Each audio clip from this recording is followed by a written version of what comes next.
welcome. We are live, and we were already talking of experimental stuff, but the old experimental stuff that was in a fan-made TRO, because micro fusion warheads on improved ATM is a brilliant idea It's a beautiful thing.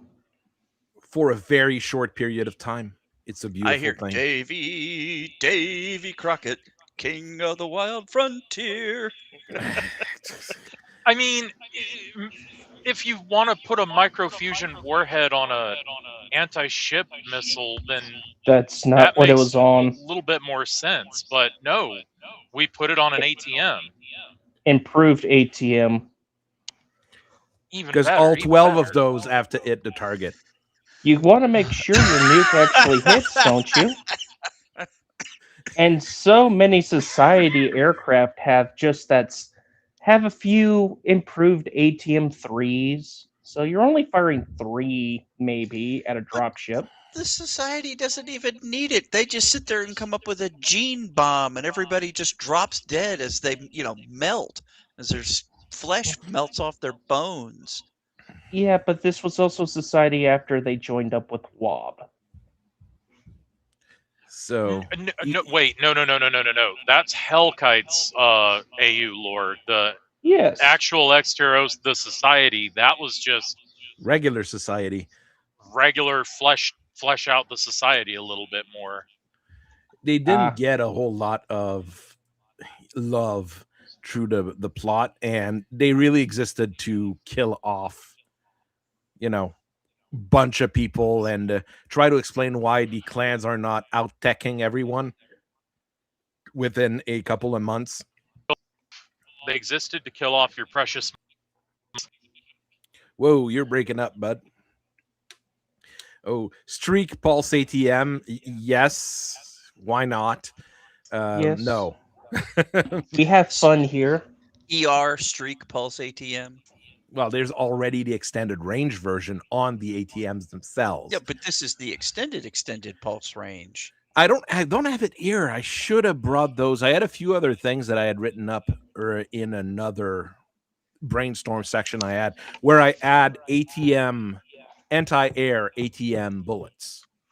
Strictly a setup for anti-air on an ATM, a set of missiles that would be -2 to hit air targets, but you can't shoot at ground targets in your ATM launcher. Regular You ATM launcher.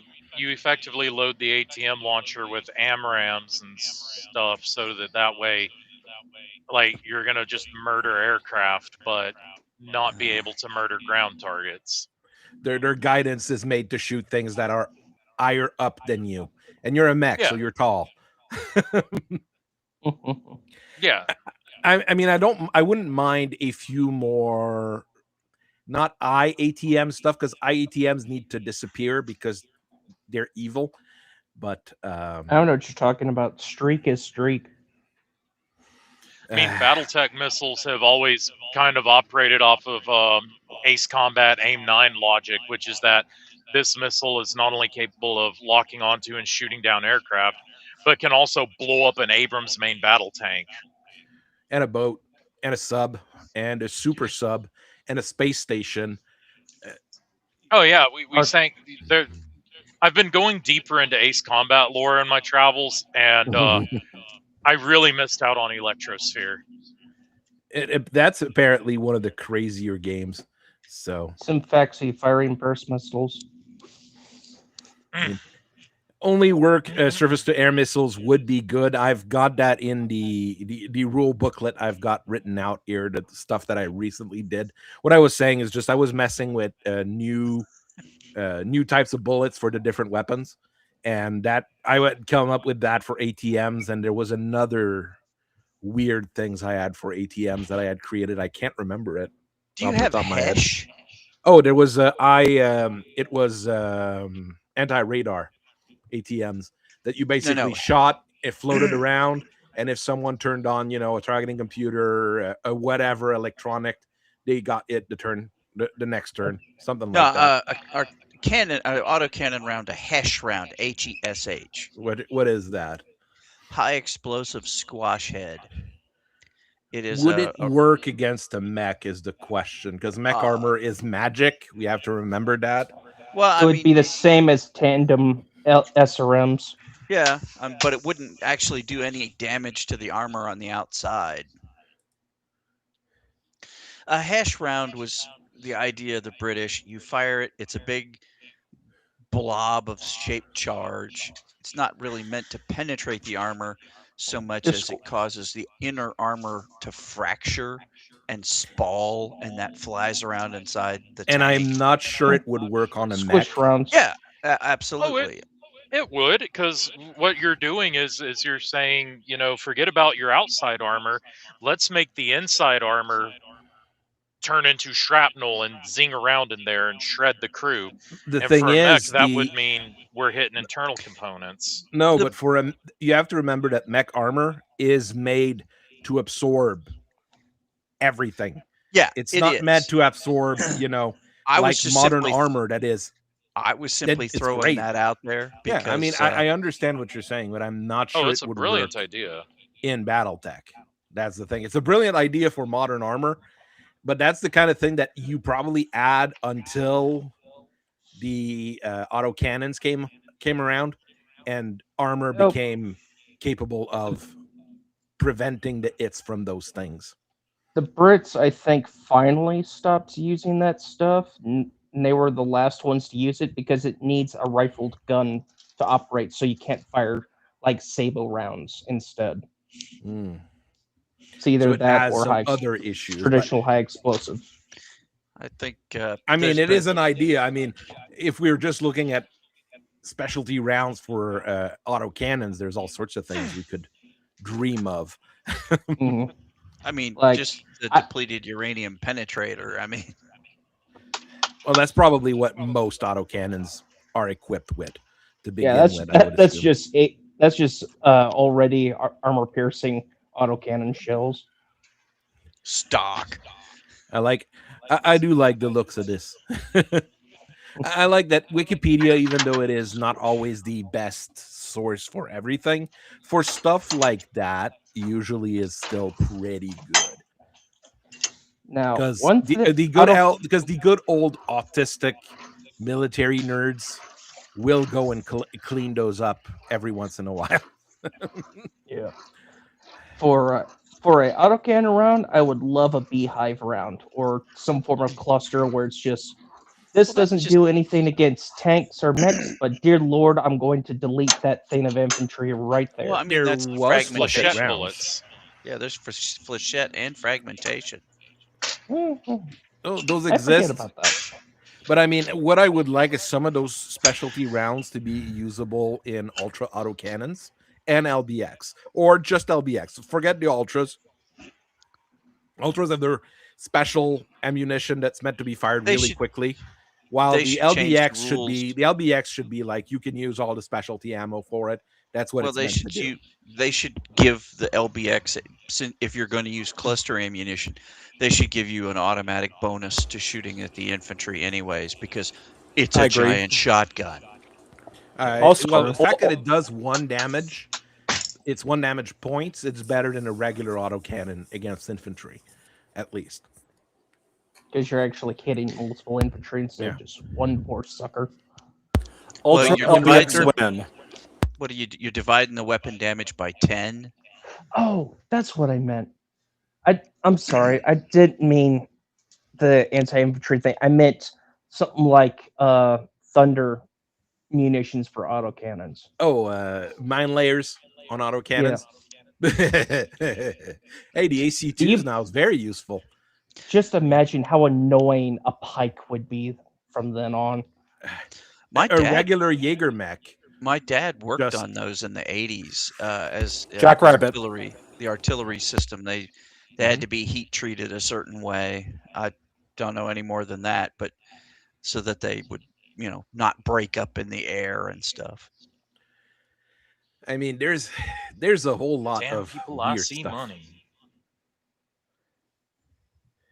But the main problem with all of the ammunition and stuff is you bog the game down by making it even more complex. Yes, and today that is not in Fair. the cards. Let's try not to say this is more complex. The idea of what we're bringing up today is what would be crazy, what would be absolute BS, or just rebalance or modifying balance or just messing around is the idea. The autocannon won. It can shoot something at the other end of the field. Yeah, and it automatically causes a critical. No, that's way too good. Rotary light PPC. Gatling rotary light. Speaking of Gatling guns, did anybody see the Russian guy go flying from his anti-aircraft mount? That was think not a everyone's seen brilliant that. idea. Yes. I mean, good God, he almost smoked the NCO in the back of the truck. He almost smoked that guy into. That was a bad idea, but I mean, the That was Russians are awful. improvising on improvisation right now. Yes, So- Makauka. God dang. I mean, Dear Lord. Just how is it? Is it just the fact that the sheer torque given off by the rotary effect of that gun caused it to bust on the mount? it's because Yeah. it's an aircraft gun that's meant to be mounted under the chin of the plane or an helicopter. It needs and a it- lot more stability added to it to make it. It was too much Capable gun, mount. not enough man. Yeah. No, not even. I Oh. don't think you would have a big enough man to do that. No, I you'd mean- have to have metal in the mount to. It would to have make to that be happen. not a technical, but an actual vehicle meant to carry that gun.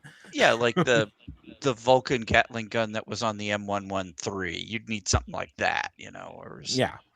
beefy. Yeah. Okay, I'm tracking now. I mean, someone was asking, like, why don't we mount the GAU 8 on a U.S. tank since we're not building the 810 anymore? My answer was like, Oh, funny you bring that I don't up. want the tank to start moving backwards from shooting. Apparently, there was a mock-up, not an actual one, but a mock-up when U.S. Army's Sergeant York Divisional Air Defense Asset Program went under because it turns out putting Bofors guns on a M48 chassis in the era of Abrams and Bradley was a dumb idea. It General wasn't a dumb Dynamics mock. idea. It was that the radar didn't work. The radar didn't work. You're talking about an M48 chassis that can't keep up with the high speed of the Abrams and Bradley and Bofors guns. They're kind of a bit long in the tooth. We can do better. All it General was was Dynamics. All it was a turret on a duster. It was a turreted duster with radar on an M48 instead of a oh god, what was the M60? duster chassis? No, the duster was the Was it a well anyway, M46? might have been, but General Dynamics mocked up an Abrams with a turret that would have had a GAU 8. My dad got a 3D printed model of that for Team Yankee. I looked at it and I said, "Good God." Team Yankee, at least in Team Yankee, you can have fun with dumb things like that. At least, I mean, we've got the GI Joe tank, the RDF LT. That was the inspiration for the Grizzly tank, I think it was. look, as long as it's not the a few of the really fucked up vehicles they had in GI Joe, we should be fine. The Hiss Oh, tank. I want his tanks. I want his are tanks just and cool. A10s with turrets and 3 engines. I want those. I mean, I want a I want 50. my, I, want a my I want my A10 to have a rear seat gunner. yeah, I absolutely. want my SR-71 to have a baby plane on top that it can deploy. Well, actually, technically, G.I. the Joe's fucking CIA's awesome. drone program did do that. I love want G.I. an Joe. I want an A10 where you take the gun, lower it on the plane, and attach it to a swiveling gimbal to mount, so you don't have to always come directly down. You can do little orbits or funny little A drive-bys chin with it. mount. Like on an helicopter. A chin mount. I think the Russians fiddled with that once. Some sort of radar guided. Technically, don't we have that already with the AC-130? Yes. No, it's but not on the AC-130. It's just a rack of guns on the side, so you just fly around. It's not. That's a like 25 turrets. millimeter. That's not a 30 It's millimeter. big enough. It's plenty big enough. I mean, it's the the fact that I classified could have. series is It's the fact that I could have gone from the Marine Corps as a 0811 cannon crewman and just with a little customs and courtesy class and a little schoolhouse, I could have done the same Good job in the Air God, that Force. price. I Good mean, heavens.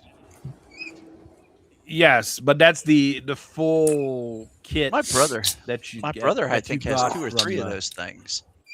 No, this is the classified series they came out with like 5 years He ago. may have at least one of these. I know he has 2 Ooh. his tanks. Those are, I mean, you get 4 figures. Wait, if the classified series to get a HISS tank and 4 dudes is like $660, how much is a USS Flag going to be? I'm never going to get over the USS Flag. They don't have. They don't have. If they a did, classified if for it. they Oh my did, God. Someone made it. Come on, someone made a 3D printed one though. I guess They I'm printing don't- one because I will 12 never. foot long. I will never forgive Gen X for getting to grow up with with having access to a USS Flag. And I didn't. I grew up that I didn't have access to that. Most people didn't have access you to had that. you had like sticks and stones, man. Parents had to choose between a mortgage payment or that. We had So- army men. That's what we had. It did have Well, a me few too, restrictions. because we didn't have GI Joes like that in the We late did 90s. I mean, I'd early love a killer 2000s. whale as well. This thing is really cool. At one time, we had that, and I had every action figure that you see there. We used to float that around in my grandpa's pool. That is awesome. A bunch of now green, it's- a bunch of green shirts in the bottom.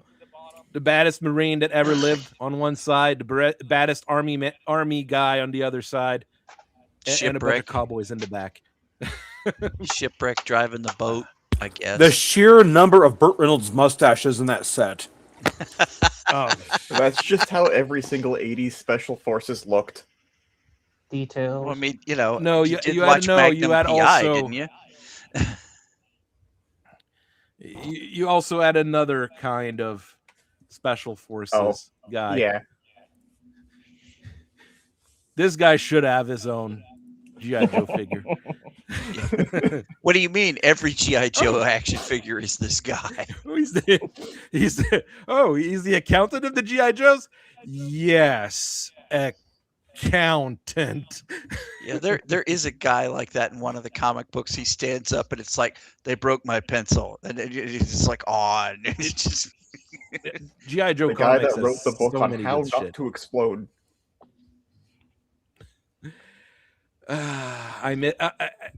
I miss the 80s for some things. I miss the 90s for some things. I miss the early 2000s for some things.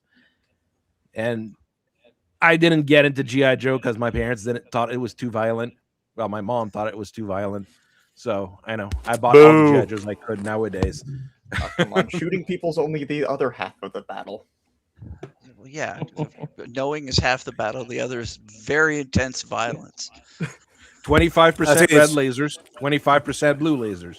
No, I was just say 50% it's my turn to violence. feel old now because I realized a few days ago this summer Bionicle turns 25. I hate you now.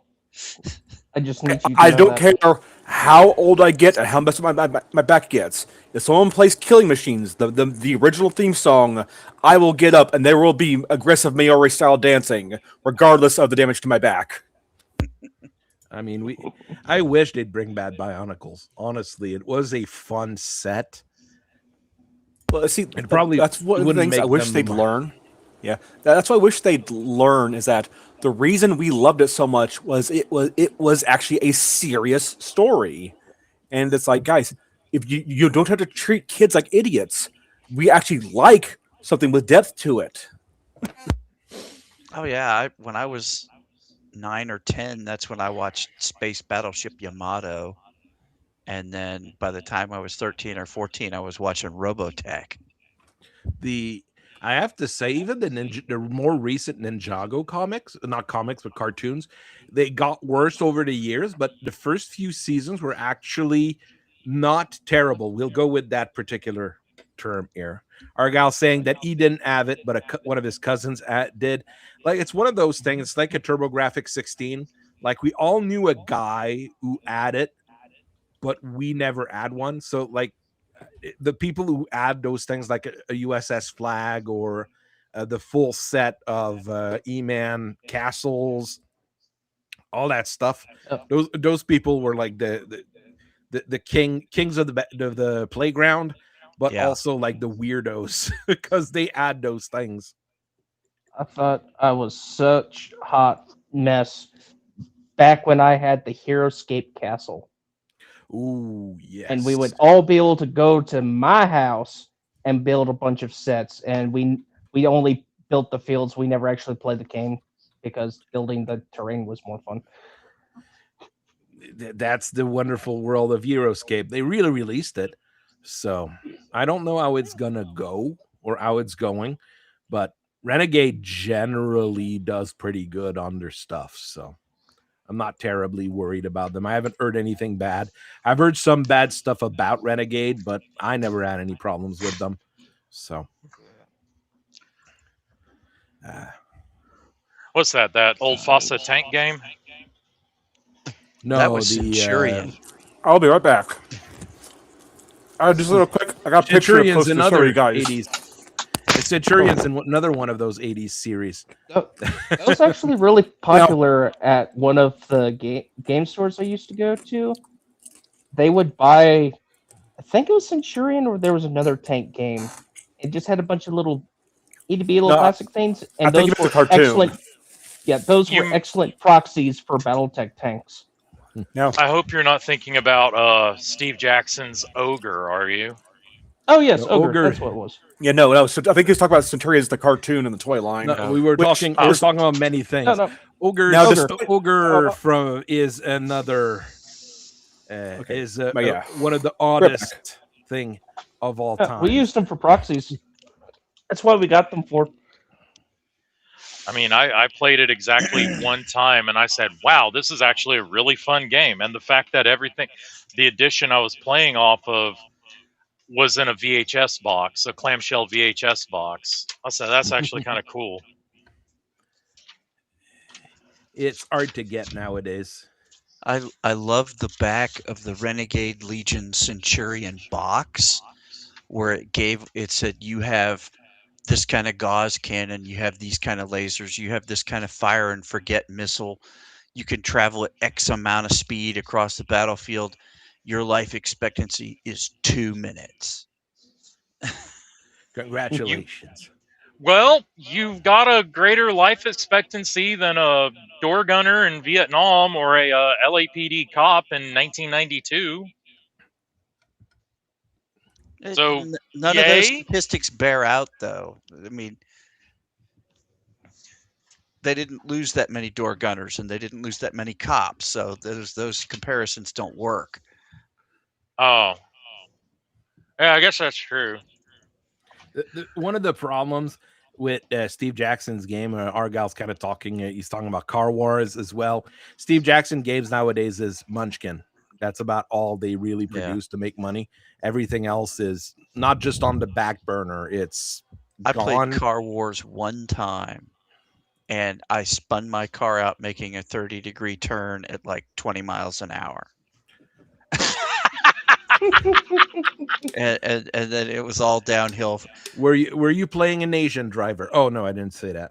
Uh, An Asian you woman could driver. do God you damn could it. do crazy stuff with that. You'd have bumper triggers, you'd crash into somebody and it would, set off a cannon.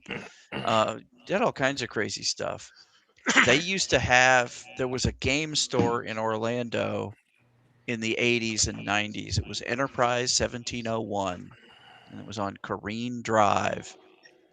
And they had a gigantic model of a Car Wars running battle was a diorama of like a semi truck dropping landmines, and there were motorcycles and cars. It was quite something to What's see the way name back of in the the day. one that exists right now with that you basically take Gaslands. Gaslands, where you take an Hot Wheel car and you odd glue parts from your Warhammer minis on it.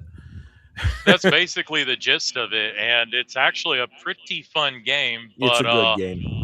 no one wants to play it with me because I want to drive a war rig, and they're like, well, the war rig is actually a boss for this. No, I don't care if it's a boss for this scenario. I want to drive the war rig. Way back in the day, Dragon Magazine used to have like one page worth of rules for crazy games, and they had one where you would like make Play-Doh guys and stuff, little robots or little things and stuff, and they have a table in there, and it was like you have like some kind of gravity weapon or some kind of tractor beam, and it was like use opponent as missile, so you would pick him up and throw him at the other guy's stuff. You That's play on like on your outdoor porch or something. that Forky. was the late 80s, early 90s. Same thing with Warhammer 40K in those days, where how many boys can you put in this transport vehicle? How many can you put in? Just put them in. And if anyone falls off while you're moving the vehicle, he's a casualty. Yeah. It's just how it is. That does sound like orcs. That Dead was gum our and- second edition 40K. Orcs in second edition 40K were basically you put the orcs on the table. I'm back. And the game plays itself. Your opponent moves his stuff, but on your side, you don't really have to do anything. You just let it go and roll dices every once in a while. And sometimes your orc throws the pin and keeps the grenade in his hand, and sometimes he throws 3 grenades instead of 1, and you never know. It's orcs. That was Orc the players. Orc players are the ones that actually have fun playing 40K because they already know they're not going to be serious about it. See, There we back go. in the day, those game magazines used to be like really cool, and you know the monthly rule set would actually be fun, and anyone could play with it. Now it's like, oh, what's this month's free rule set? Oh, well, this club out of South Suffolk has what was it? Oh, here's Bolt Action Vietnam. Here's our club rules for how to play Bolt Action, but in Vietnam. And then it becomes a showcase of where to get Bolt Action scaled Vietnam stuff from. Like, oh, that's cool, but like, where's the fun? Because I don't actually play Bolt Action. It's You know? life. Let's Yeah. look at a few things I wrote up. We've got a few people in. We've got a few things going on. The first thing I did was basically codify some battle armor weapons as regular weapons. And I think we would pretty much all agree, at least on the idea of codifying those. I mean, our friends at CGL already put those down in their Ghost of Abita rules, but they're clunky and very CGL-y. Let's use those terms. And Hellkite's monstrosities have never been more horrifying. Exactly. Let's try to codify things to not have it be all horrible and terrifying. I mean, hey, these ones also wouldn't explode. And those wouldn't explode because they would be mounted properly on your mech, which is a good thing. I mean, I don't know how to tamper with the root computer code, so anything that requires me to like do that, to use 4 man portable PPCs on my mech, yeah, you can do that. I'll let you hit me with that. I don't care. One of the quickest things Hellkite always does when he does things like that is give every single one of them exposed weapons linkage. Well, Yeah, you and have that's usually actually something baked else. in. I believe That's that's baked actually in Obita. baked into the Obita rules. Yeah. How that's To try to supposed balance work them is, out a little bit. I how didn't it's put supposed to the work is that medium they're pulse effectively laser. exposed. I didn't put the medium pulse laser, those kind of things here. I went with the things that I think would be fun to have on a mech that would be a little bit different in a way. The mech recoilless rifle is the heavy recoilless rifle. The only thing that I'm pondering is because right now you get like 250 ammo per ton. That sounds like a big problem. Even with with the new rules, it's not as bad because it's gonna blow up for 20. But Yeah. if you want to think about it, most weapons do 100 damage per ton of ammo. This is 750 damage per ton of ammo. It sounds like a bit much. Okay, More than an AC-20. that's The mech-killiest gun of all time. That's more than fuel air artillery ammunition. You could just make it Yeah, that too. non-volatile. No, it's recoilless rifle ammo. It is very Yeah, volatile. but you could also just say this ammo is non-volatile. You, I think making battle armor tube artillery as a mech mountable thing, that's not a bad idea, because How does that you're compare essentially... to just a mech mortar, though? Well, it's smaller. And you more or less just basically want to use it as like Mobile Suit Gundam 8th MS team. When the Zaku 1 goes down and the villagers are swarming it, she fires that star canister. That just blows I've got downward, something like takes that everyone we'll out. talk about later. You don't basically That's just be an firing APOD. an AP round like Why that, don't or you using it just as a smoke weld projector. 5 or 6 battle armor to your mech and have them with their little weapons? I mean, They're mech mortar pointing in every would be- direction. They have to pound through them to get to you. Well, funny you mentioned that.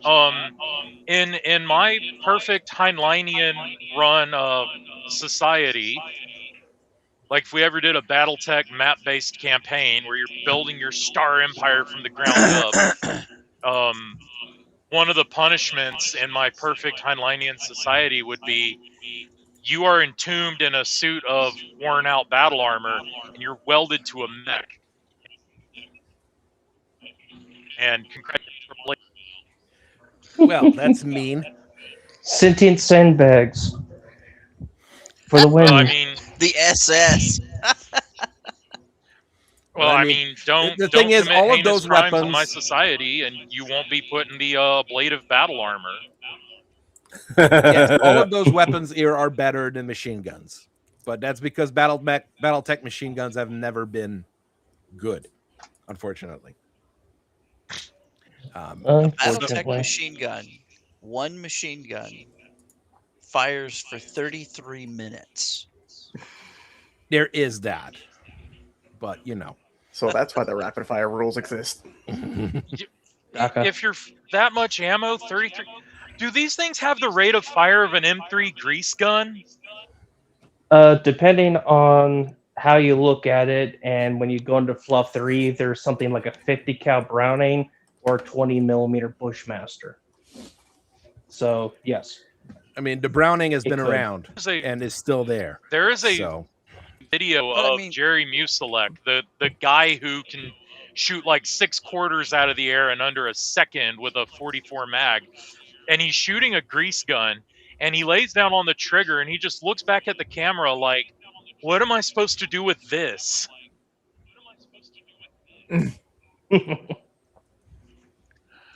Well, You know, portable it was- LBX. We had talked on the chat on the Discord that was probably the best autocannon in some ways, because 4 damage for half a ton at range 8 is pretty good, just pretty good.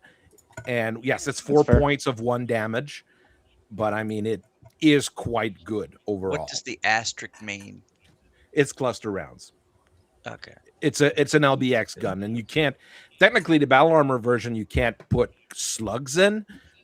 In the mech version, I'm not sure if we could put slugs in. Well, I mean, it should be just a ton of extra The ammo. Battle Armor LBX. It's only It's only a clusters battle are armor- available.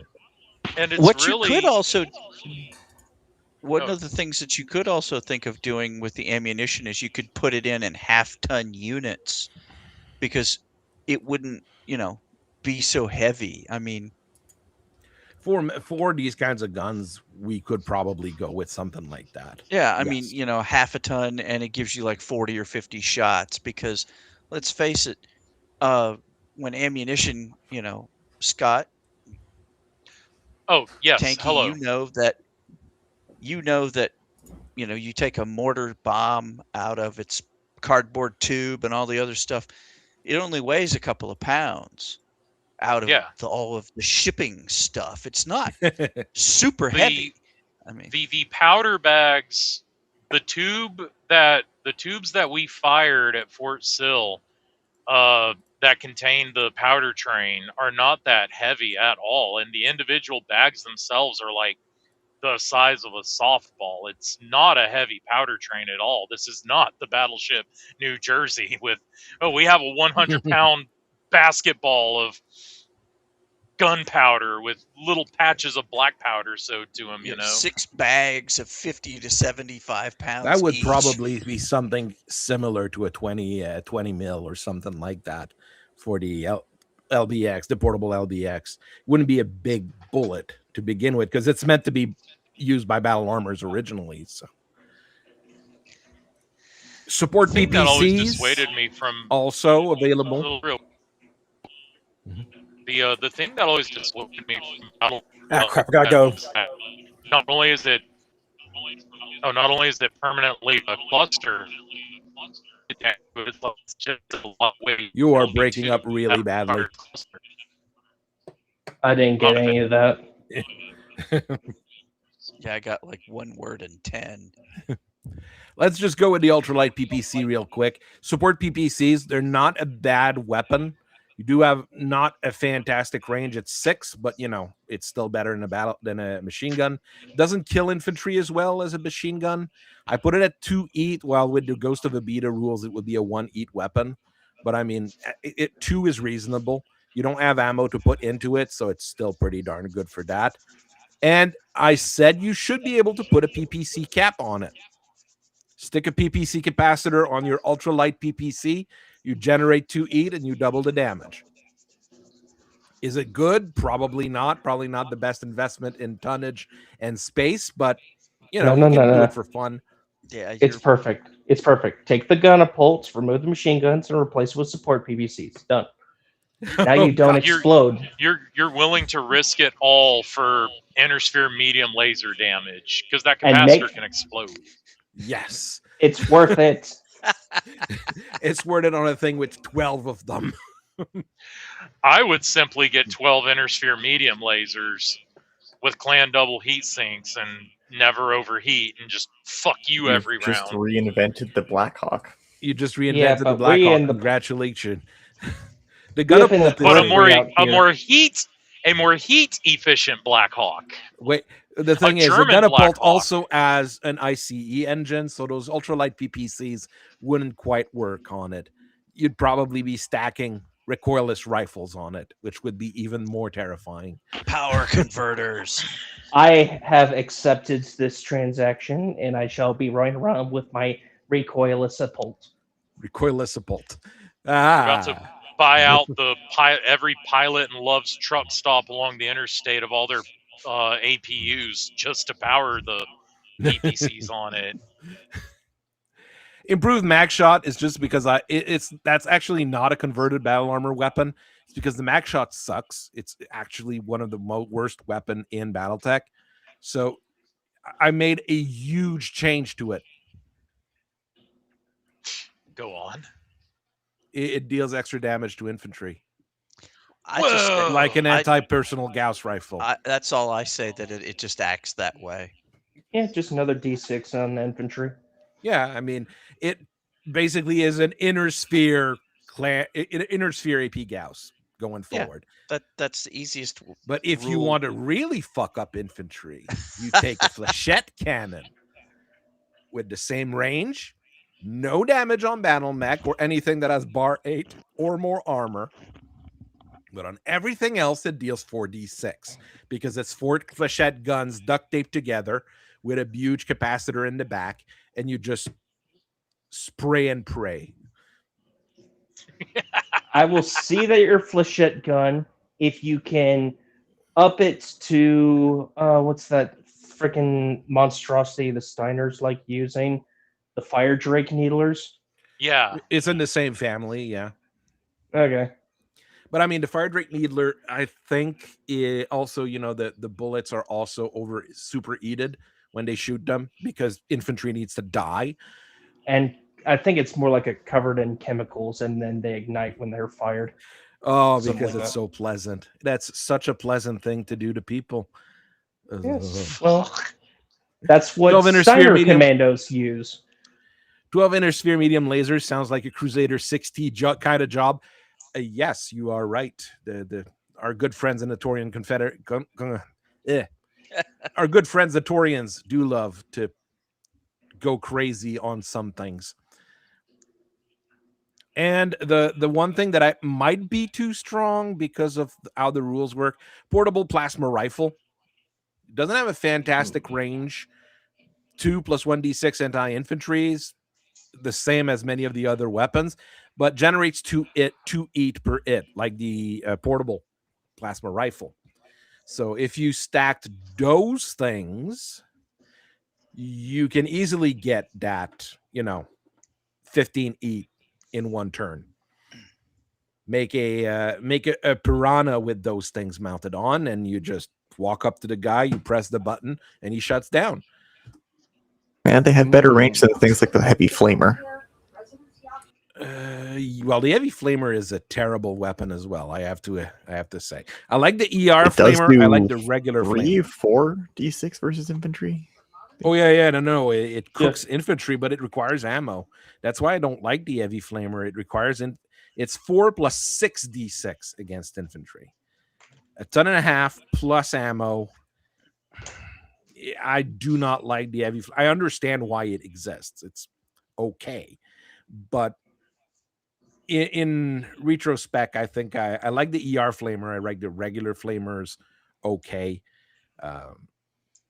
Portable plasma rifle, 50 ammo per ton, which means you might be chewing through the ammo really quickly, anyways. If you bring a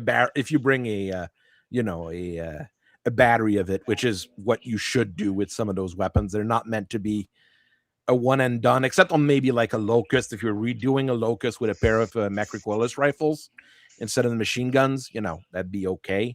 Back in a few minutes. If you're stacking those things together, things can start being funny. Like we said with the Gunapult, with 12 mech recoilless rifles, things will be funny for a few rounds, and then people will start crying.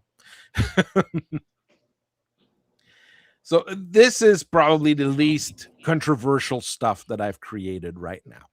This is mostly reasonable because it's stuff that exists that you twaddle with to make it more available. Now for really crazy shit, because crazy shit is why we're here.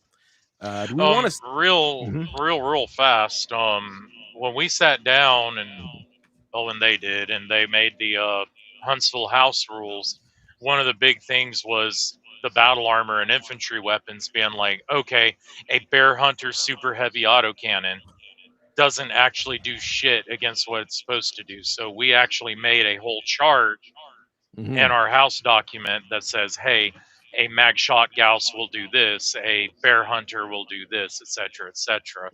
I don't quite remember what it is because I never actually the bear used those hunter guns, is such a terrible weapon. It's an early heavy machine gun, but it just gets replaced by the heavy machine gun when they are available. I mean, it's one thing when you're doing swarm attacks and you do in fact have a range of 0, and you're firing it down into their cockpit, but outside of that, it's just not existent. Like, we'll start with we'll go from the what I would say least controversial to more controversial. We'll go with that. Let's do it. AA missiles. Actual AA missiles. Fair. Makes sense. Based off the Thunderbolt 5. It's basically the same profile as the Thunderbolt 5, except the minimum range is a little bit different. -2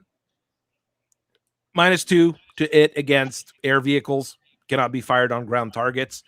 What I'm not sure here affects jumping mechs. Can we shoot those on jumping mechs? I would say yes, because it'd be fun. Or does it negate some of the movement of the movement modifier from it gives you a -2 to it against a jumping mech. So But it removes normal that 2 from that jump. normal if AA we're things don't, so we really shouldn't be playing favorites on jumping mechs.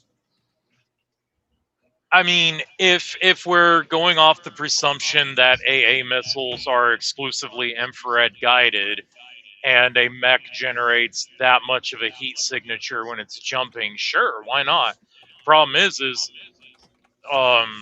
you also have anti-aircraft missiles these days that are radar guided. I mean, Your it's just infrareds are typically Grail and Stinger type systems, man portables. I mean, we're spitballing here. We're spitballing. Yeah. And I mean, this would help against the jump spam at the same time, as we know jump spammers out there. They exist. I mean, let's presume these missiles get introduced during the jihad because of the Word of Blake drop ships and the their raids friggin' and more aerospace raids. fighters and stuff. Yeah. As soon as the Ill Clan era comes around, they would see those jumping Jade Falcon mechs and be like, hey, we can use these against their borderline LAM monstrosities. I think around the same time, the Ice Partisan with the quad LRM 15s and C3 is also out around Jihad. So that'd be a lovely pairing. I like these AA missiles as a Thunderbolt exclusive ammunition, though. Could swap it as a Thunderbolt weapon. Yeah. Like leave the LRMs to do things like the ARAD mission and the or no, actually ARAD should be swapped to Thunderbolt, but leave the LRMs to doing things like Thunder and smoke delivery and whatnot. Thunderbolt and special munitions. That's what we need. Yep. Yeah. Thunderbolt exclusive. So I'm thinking there's a number of looking at the Eben Jaguar that gets an Ilkan version with Thunderbolt missiles. The Sentinel. Sentinel has a pair of Thunderbolt 5s. Which would I'm curious to run that variant, actually. It looks fragile, but it does pack a punch. So even, I mean, it's worth it for the punch it brings, but it's fragile compared to even the original Sentinel's not that tough of a mech. Sentinels are fragile anyway, you know. I mean, this should probably simply be a specialty ammo for Thunderbolt. And I mean, this could also be a specialty ammo for Thunderbolt. The AT missiles, it's more like an not really armor piercing, but an armor blowing kind of thing. You get a +2 to all your crit rolls when using those, and it counts on the damage rolls on vehicles, the mobility rolls on vehicles. You know, all those crits you get on vehicles, those also count into that. And I have based that one off the Thunderbolt 10, but I mean, if we just wanted, we could just make Thunderbolt specialty ammo and it would be good enough, I guess. I mean, Thunderbolt need more love. It gives those people who like to play on the divisional level a more localized asset, making a Thunderbolt anti-air missile, because now you've got your Thunderbolt launchers doing a single map sheet level of air defense, and then you've got your Witzlapoklis and Die Arrow 4 trailers launching the Arrow 4 air defense missile and whatnot. So, I mean, it's cool. I dig it. I had thought of NARC capable Thunderbolt missiles as well.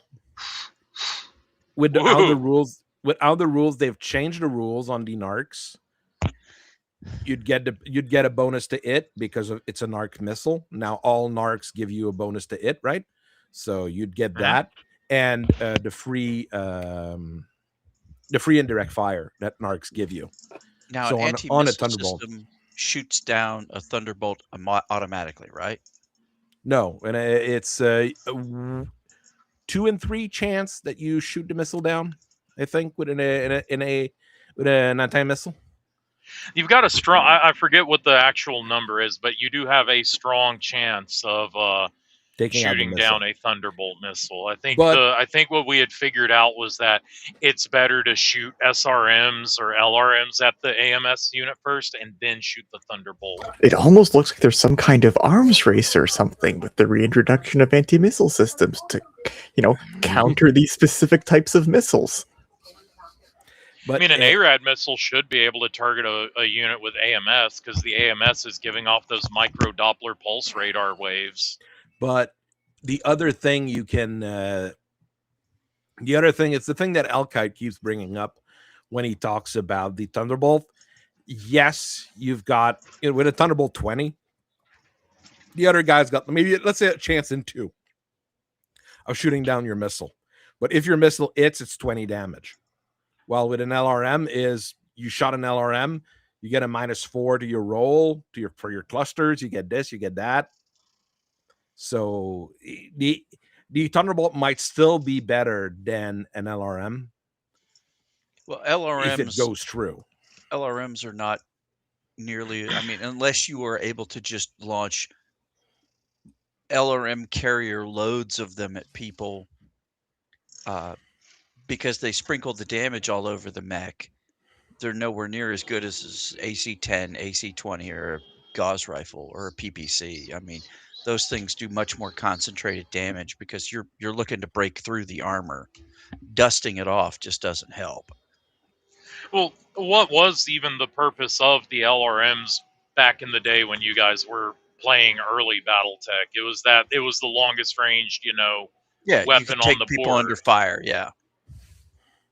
You keep stuff shooting at them, and they get weak enough that then your big guns are going to punch through the armor that lost 6 here, 4 there. Man, it might be enough for a PPC to go through in critical in one shot. Back then, because of single heat sinks, for shots to matter, you had to get, battle range was like 3 to 6 hexes. We got stupid close because you couldn't hit anything. Or because of the way mechs were built, an Awesome was like one of the only mechs you would use, that or a Thunderbolt. But even the Thunderbolt wasn't any good because you had 2 settings, long range and short range. That's it. Yeah. Now with the clan weapons and with improved weapons, the range has opened up to like 9 to 12. Double heat sinks let you carry a greater heat burden as well. Yeah, and you used to have to park it in the water and risk the headshot to get anywhere. That's why all the mechs had heat sinks in their legs and stuff. Yeah. The good old days. The good old days. I'm not sure what else I had thought of for Thunderbolt specialty ammo, but I mean, I do like an option for Thunderbolt to have more chances to crit. It's just an actual a bigger missile, basically. But that would, if we set it up as a Thunderbolt specialty ammo, it would probably have a ammo load capacity reduction. Like you'd have to have, we're getting it. We would be getting into like ultra modern detailed stuff where it's like, okay, well, here's a Thunderbolt 10, but it only does 6 damage. Well, why does it have a reduced warhead? Oh, because it has a built-in chaff pod to confuse the AMS. So now you're dicing off against the AMS before you even hit. Well, we may as well just be playing a modern naval game at that point. Torpedo versus torpedo defenses, It's getting a little too into the weeds there, I think. Only other thing I can think of for a Thunderbolt is go to Extero Society and give it a microfusion nuclear warhead. Because you want to die when you shoot your own missile. Exactly. A bunch of weird electronics and equipment. A thing that I've always disliked in Battletech, there is a chaff pod. There are rules for a chaff pod. Is that what it's called? Yes. Yeah. Which is like, it's half a ton. It generates some smoke and counts as anti-missile for a round. Sounds really good, but it's a one-time use thing for a ton. So it kind of is very situational. and it shouldn't even be that. You should have on the side of the sheet, you should have chaff and smoke as mounted dischargers like you have on an Abrams, and Yeah. you just you have 3 of them of each that you can shoot in the course of a game, and it covers the 4 hexes the hex that you're in and the hexes immediately in front of you. Or like a I mean- directional smoke pod or something Yeah. mounted in Yeah, it around just the goes tank. yeah, just I like mean, the way hey, a tank throws it out. That's if you what had it on vehicle a grenade location, launchers are for. if you had it on a location, then it could potentially get hit, and then now there's a smoke grenade that's just went off. Did you want that? Yeah, but I mean, it doesn't matter because it makes smoke. It's as big as a Coke can. I mean, if you go and It's you look not at that it's. I mean, it's big enough that I mean, every now and then someone will be loading one and it'll go off, and oh no, the dude just lost his hand. Congrats! The VA has determined this is in fact service connected. 10%. Yeah, You're but I only mean- getting $300 for that. yeah, but I mean, as far as tons and stuff, the bracket it weighs 2 tons. It's just a little metal bracket, and you get that 3 would of be each. going into the weeds of changing the construction rules completely. Well, it would Which just be an is- add-on. I do think that, like, I mean, if Catalyst with these core rules, if they really wanted to fundamentally alter the game, by saying that, hey, every mech gets 3 charges of smoke to confuse missiles and flares to confuse targeting systems, and they're single use, they're non-explosive, have at it. Like, whoa, that's going to radically alter the game. But I like it. I think that's really cool because now I don't have to pay for improved one-shot clan SRM2s just to pop smoke. Or And also take up an critical AP space. grenade launcher is the Yeah, other invention. or a vehicle grenade launcher. Well, what is this thing, dude? It shoots smoke. Well, what I did is the mech screen launcher, a little bit like what you have on warships, but not as big. Yeah. The basic one, basically it's a ton for the launcher, and you get 5 ammo per shot, 5 ammo per ton. And you choose what ammos you put in. Anti-missile, which gives you smoke in your X and a -2 against missiles for that turn. You activate it at the end of your movement phase. That's when you pop it. You get a -2 to all cluster rolls on missiles, and your X is covered in smoke, basically. How Second long does option, the smoke last for? it's regular smoke. It's smoke. So it lasts three turns? Depending on the wind, depending on how deep into rules you're going, the rules would change for that. But And if I you think it's- continue moving, you're going to move out of it in the next turn or 2 anyways. Yeah. But it's meant to be, it's smoke. Second one is anti-laser, which is very funny. Basically gives you reflective armor while you have it on. And the last It's like one, it's like the idea of throwing like shreds of aluminum into the air to dissipate and break up the laser. amongst other things. Yeah. I mean, there already is an Arrow 4 that you can shoot that does that. It basically creates smoke that diffuses lasers. So it's basically that Arrow 4 in canister form. And We heavy just smoke. took off the rocket and then just throw it at them. Mhm. And a heavy smoke screen, which basically pops heavy smoke in your entire area. So It's that thick naval oil, maritime oil burning smoke. Just gross and sticky. Yes, but very good for hiding you or hiding friends. I mean, it's not as incredibly good as what you were saying here that all mechs should have that for free, but is as closer to being usable in current rules, let's say. Yeah. But I mean, the idea of having it for free, if we were rebuilding Battletech from the ground up, which is another thing I messed with at one point in my life, yes, that would be something I would put in. I would probably put that in if we rebuilt Battletech from the ground up. I mean, I had thought at one time that weapons in the arms wouldn't generate any heat. That's the thing is that's not how BattleTech works because all I the know. weapons are mounted. They're not guns. For now, we'll get to that. But Yeah. they're mounted Oh? weapons. They're not. We'll get to that.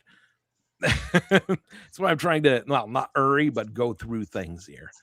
I can see an argument for them doing reduced heat, but yeah, what else have we got? The thing that Shazarad brought up a few times when we were talking on various servers, directed ECM system.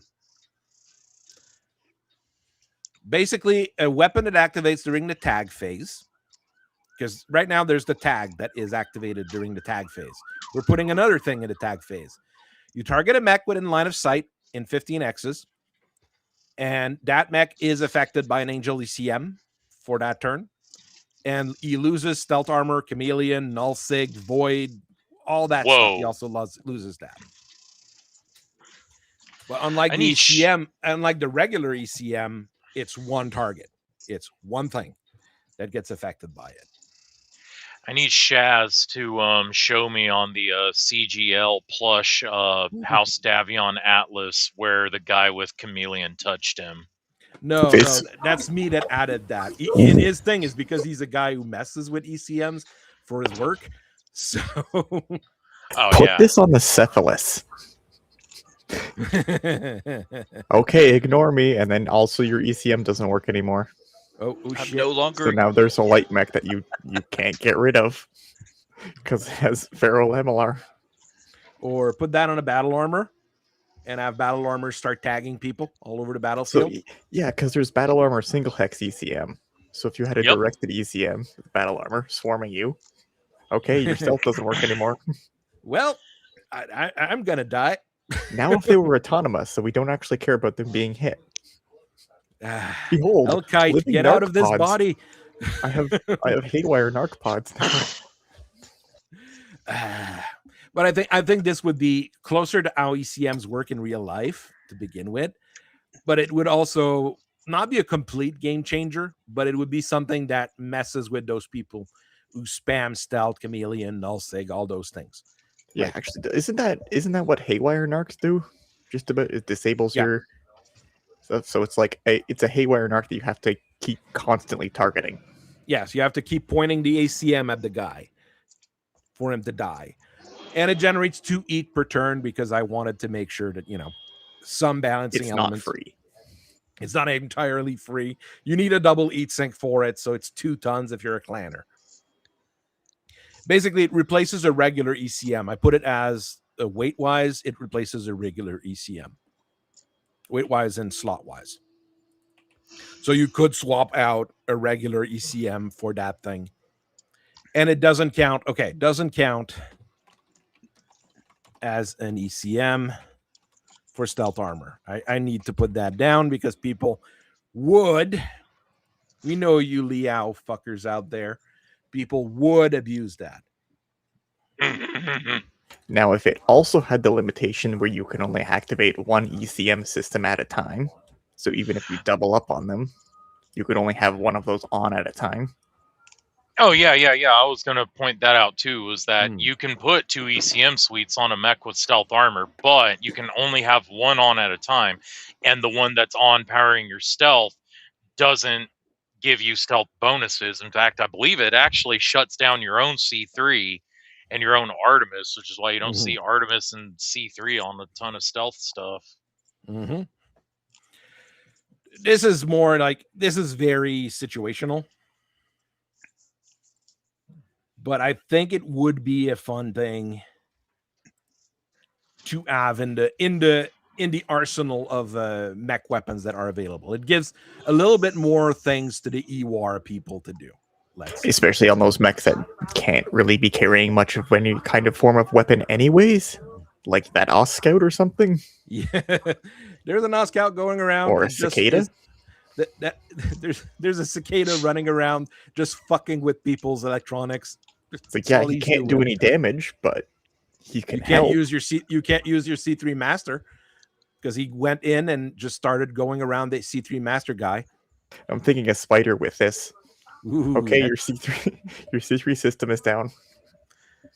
and it's down for good because Real you're not ninja killing stuff. that spider. And then you're jumping around thinking you're all fancy, and then you get hit by a bunch of AA thunderbolts. Oh, that's a thing that can happen.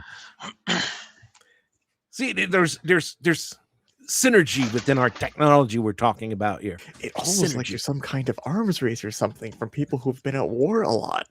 Perhaps even a combined arms race. Oh no! Gyro stabilization system. That's a thing that I just spitball every once in a while. Basically removes your movement penalties, except from jumping, where you get a 1-point penalty. Weighs half the weight of your gyro, takes your 2 crit slots in the center torso. If you get it with the gyro stab, gets it counts as a gyro it. But you lose the -1 for walking, the +1 for walking, +2 for running, or +2 from jumping. So it'd be like a way of building in the stabilized weapon quirk? Yeah. Sort of. Kind of. Having the stabilized weapon Slightly quirk as a better. a bit something that could be expensive, because I mean, after gyro weight, it's a ton and a half, 2 tons about per mech. So it can go fairly quick. And sometimes you need those slots, you need that weight. But it's a thing that you can put on a thing that's meant to keep moving and keep shooting. Can't put it in a pod. Can't put it in a pod because that's a thing you need to, build in. Okay.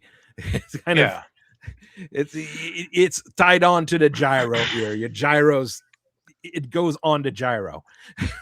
But I mean, we're going to need some hellacious battle value costage for this thing, because if you're putting on a piece of equipment that's going to negate attacker movement modifiers, holy shit. Hey, it's not targeting computer, so it's not linked to your weapon. Why would I never not just run and gun or run and jump? Assume I've got the heat sinks to jump, my Rifleman Charlie 3 with its 699 movement, and I've got this thing on. Why would I ever not jump and shoot you in the face? Well, because you might get it in it. It takes some weight. I mean, it would probably have a BV value, a crazy Good BV luck value. hitting me. Good luck hitting me, fucker. I've got a +4 TMM with my partial wings and my high jump speed. Eat shit. And you got hit by a set of anti-air missiles. Fuck. Once again, You almost have to have anti-aircraft missiles and pulse lasers at that point. Well, or your own guys with this gyro stabilizer. A guy with pulse lasers and a gyro stabilizer in a Wraith running after you. No, this is where the microfusion missile comes in again. Entire area. We blow up the area around him. There's no more around him area. Yeah, he and that area are gone. You know what? I'm gonna cast the Battletech boomerism to counter this thing. I'm either gonna drop 36 Savannah Masters on it and still be cheaper than you, or fuck you, I'm just pressing the nuclear button. The end. Game over. Let's pack it up and go home. Let's pack it up and go to Buena Vista, the Mexican restaurant next door. The game models strategic nuclear weapons. In the event that strategic war is declared, simply wipe all the models onto the floor and shake hands with your opponent. Take a bat and beat the models on the floor. Oh yeah, well I have the Iron Wind Metals Omega, and I pinned it together with JB Weldon soldering iron. Fuck you! You can't destroy mine with a baseball bat. You at least need an 18-wheeler with 40 tons of lead on the flatbed. Not that I would have access to such a thing. Wink, wink, nudge, if you got nudge. 40 tons of lead. I need some of that. I got bullets I got to cast. No, I'm saving that up.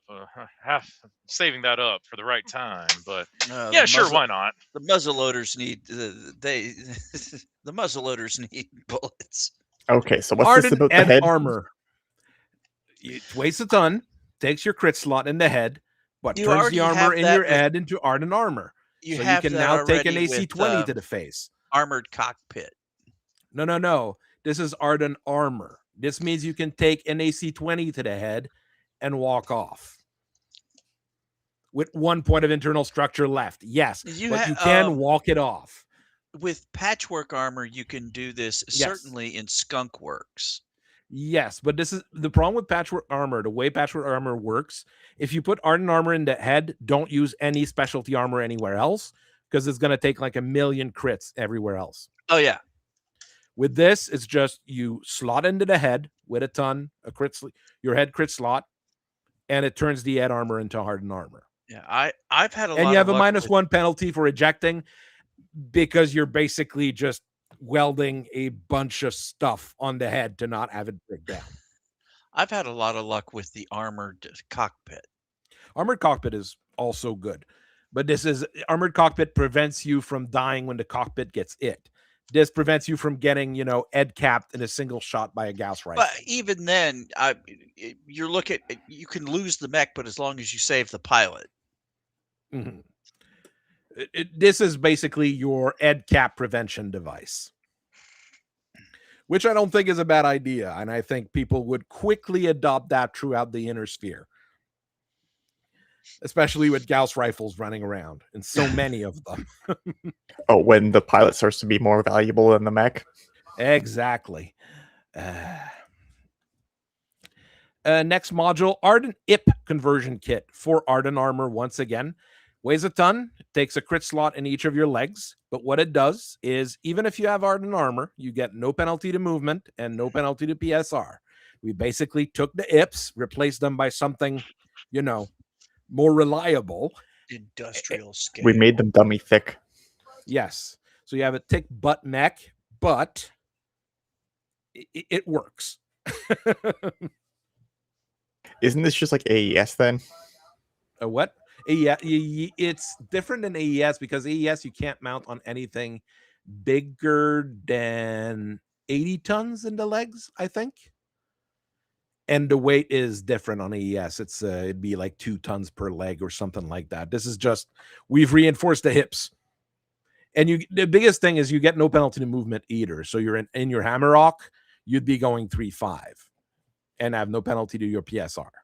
Or in your Stalker 2, you'd be going 3.5. And if you fall down, you just have the penalty for having no arm and the penalty for torso cockpit. So you might be able to get up. Maybe. Because AES is 1.5 tons on the Hammerhead? Or does that scale with the mech size then? It scales with the mech size for the AES. And it takes 1 crit until like 40 ton and 2 crits until 80 tons, if I remember right. It's a very odd and clunky piece of equipment. It's very good though, but I mean, this is more specific. It's for one particular thing. I have a few of those that are very specific, and that would exist because people realize that, yeah, Ardent armor is cool. We like using it, but we need our mechs to go faster and the pilots to start not falling down all the time. One of those kind of things. Tankies contribution right there.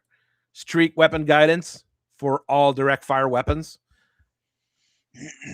Basically a targeting computer for direct fire weapons.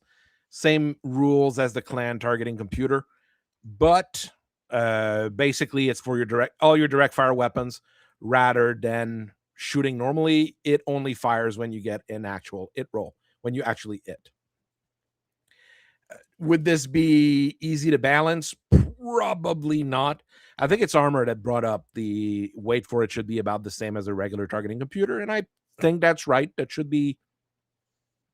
legal. That's because a lot of the times you're going to be deciding, do I want targeting computer or this?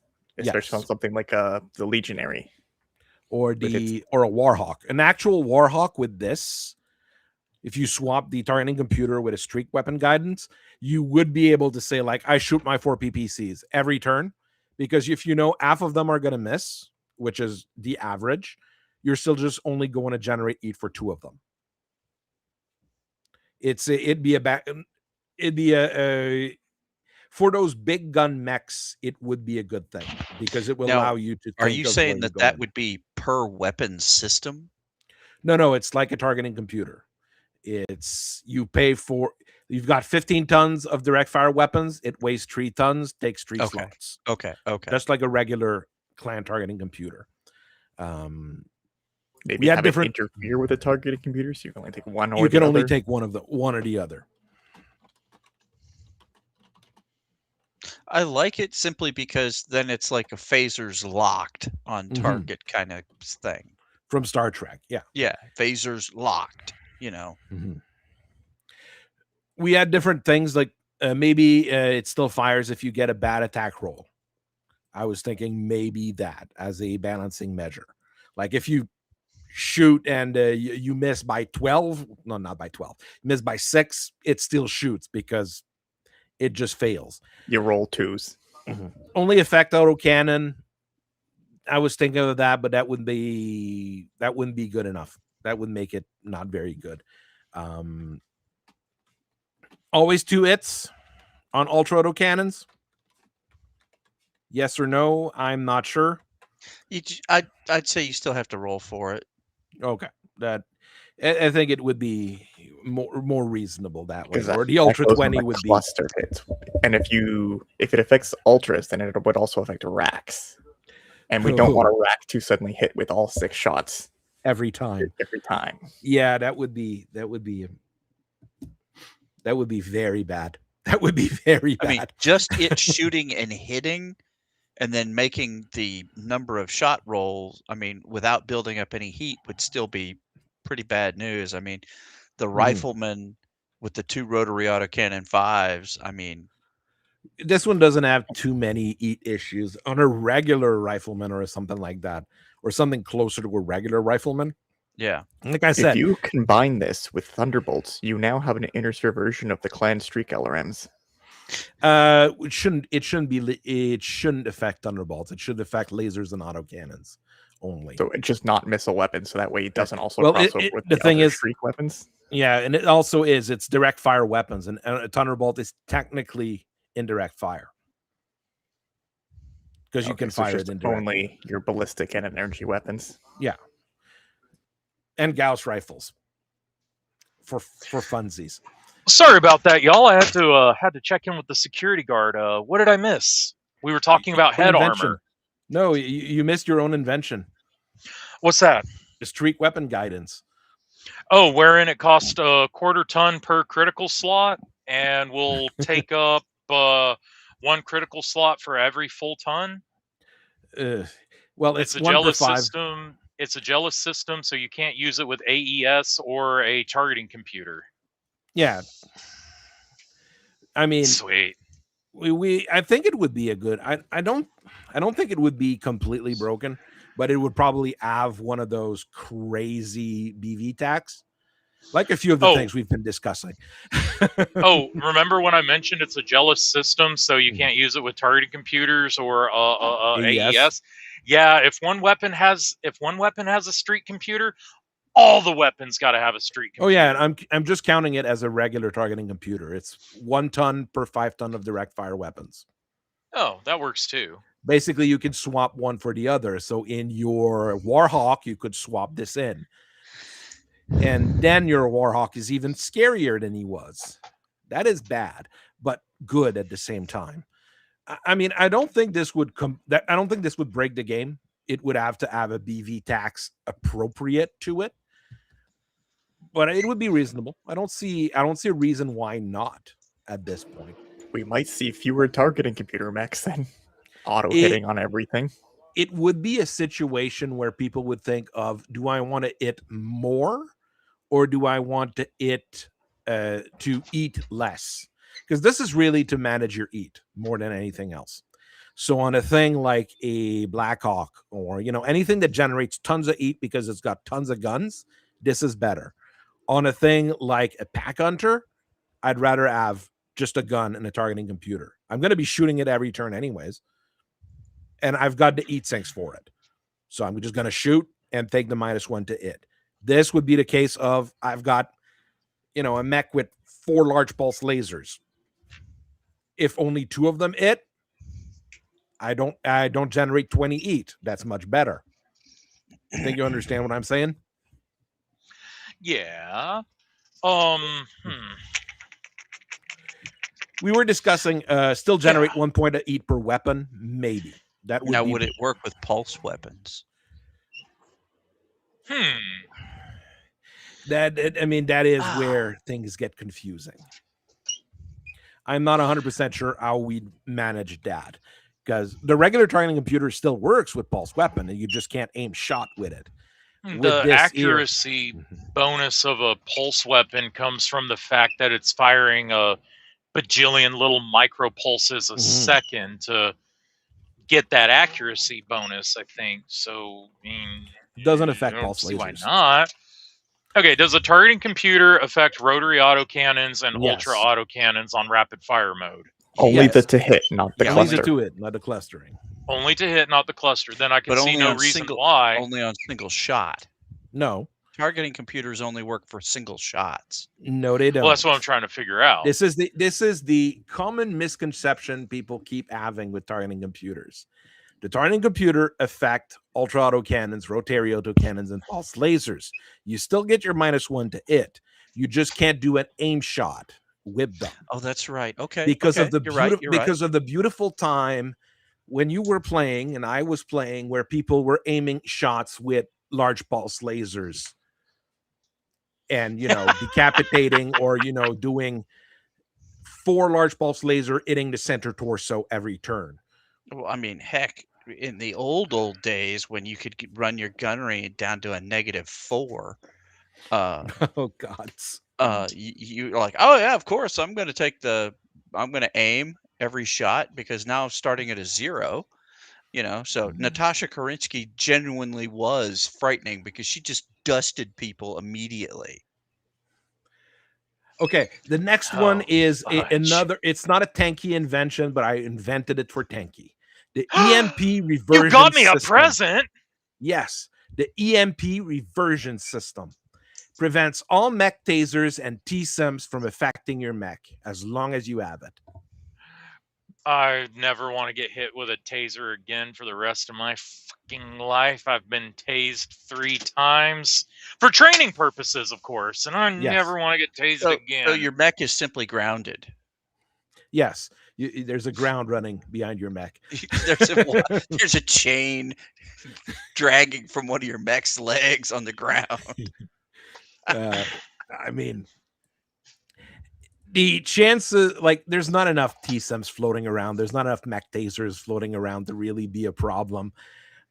But I mean, it's fun that's the thing that I just threw together because I thought it was fun. Risk laser control modules. That's for Elkite. That's a present for Elkite. Weighs half a ton per laser that has a risk module associated with it. Takes 1 crit per ton. And it's pod capable. Prevents the explosion and damage generated by the pulse laser modules and the risk hyper laser. So your risk hyper lasers can't blow up anymore, and your pulse laser converters can't blow up anymore. Could even add the PPC capacitors to it. So basically, all your lasers that can blow up can no longer blow up, but you have to pay for a computer to control control the shooting on it. It's going to dump the energy somehow. It's going to figure out that no, you should not I mean, the risk hyper laser doesn't need to run that hot. It's okay. It's going to force that energy out through the grounding wire. Because you got both of those together. Yeah. So hey, did that guy just get struck by lightning? I just saw this big bolt of lightning go from his neck.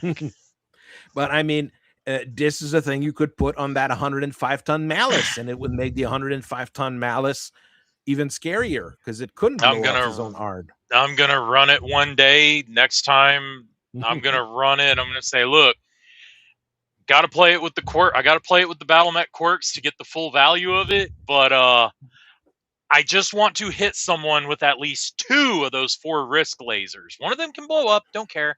I need to at least put 2 risk lasers on someone from the other side of the map.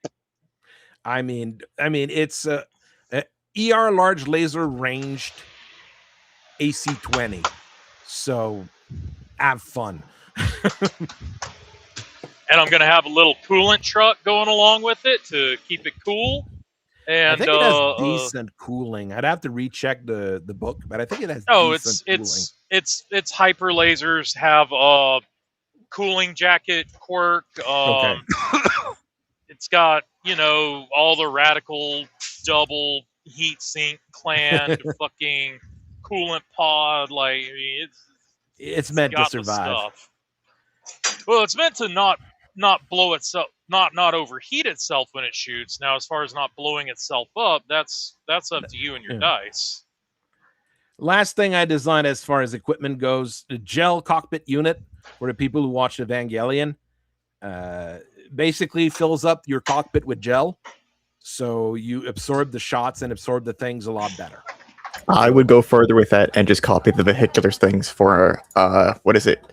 Cybernetic mimer implants dermal armor. Which just the full ignores all head hits, all crew stunned effects. You should call it the anything the other than crew Earnhardt killed. system. You still take damage from heat. No, not the Earnhardt system. Destruction, but yeah. Not the Earnhardt system. Why? Well, what's the system called they use in NASCAR? The hands or something?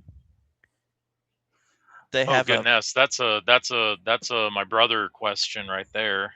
Yeah, they have it's a roll cage within a roll cage for the driver. Yeah.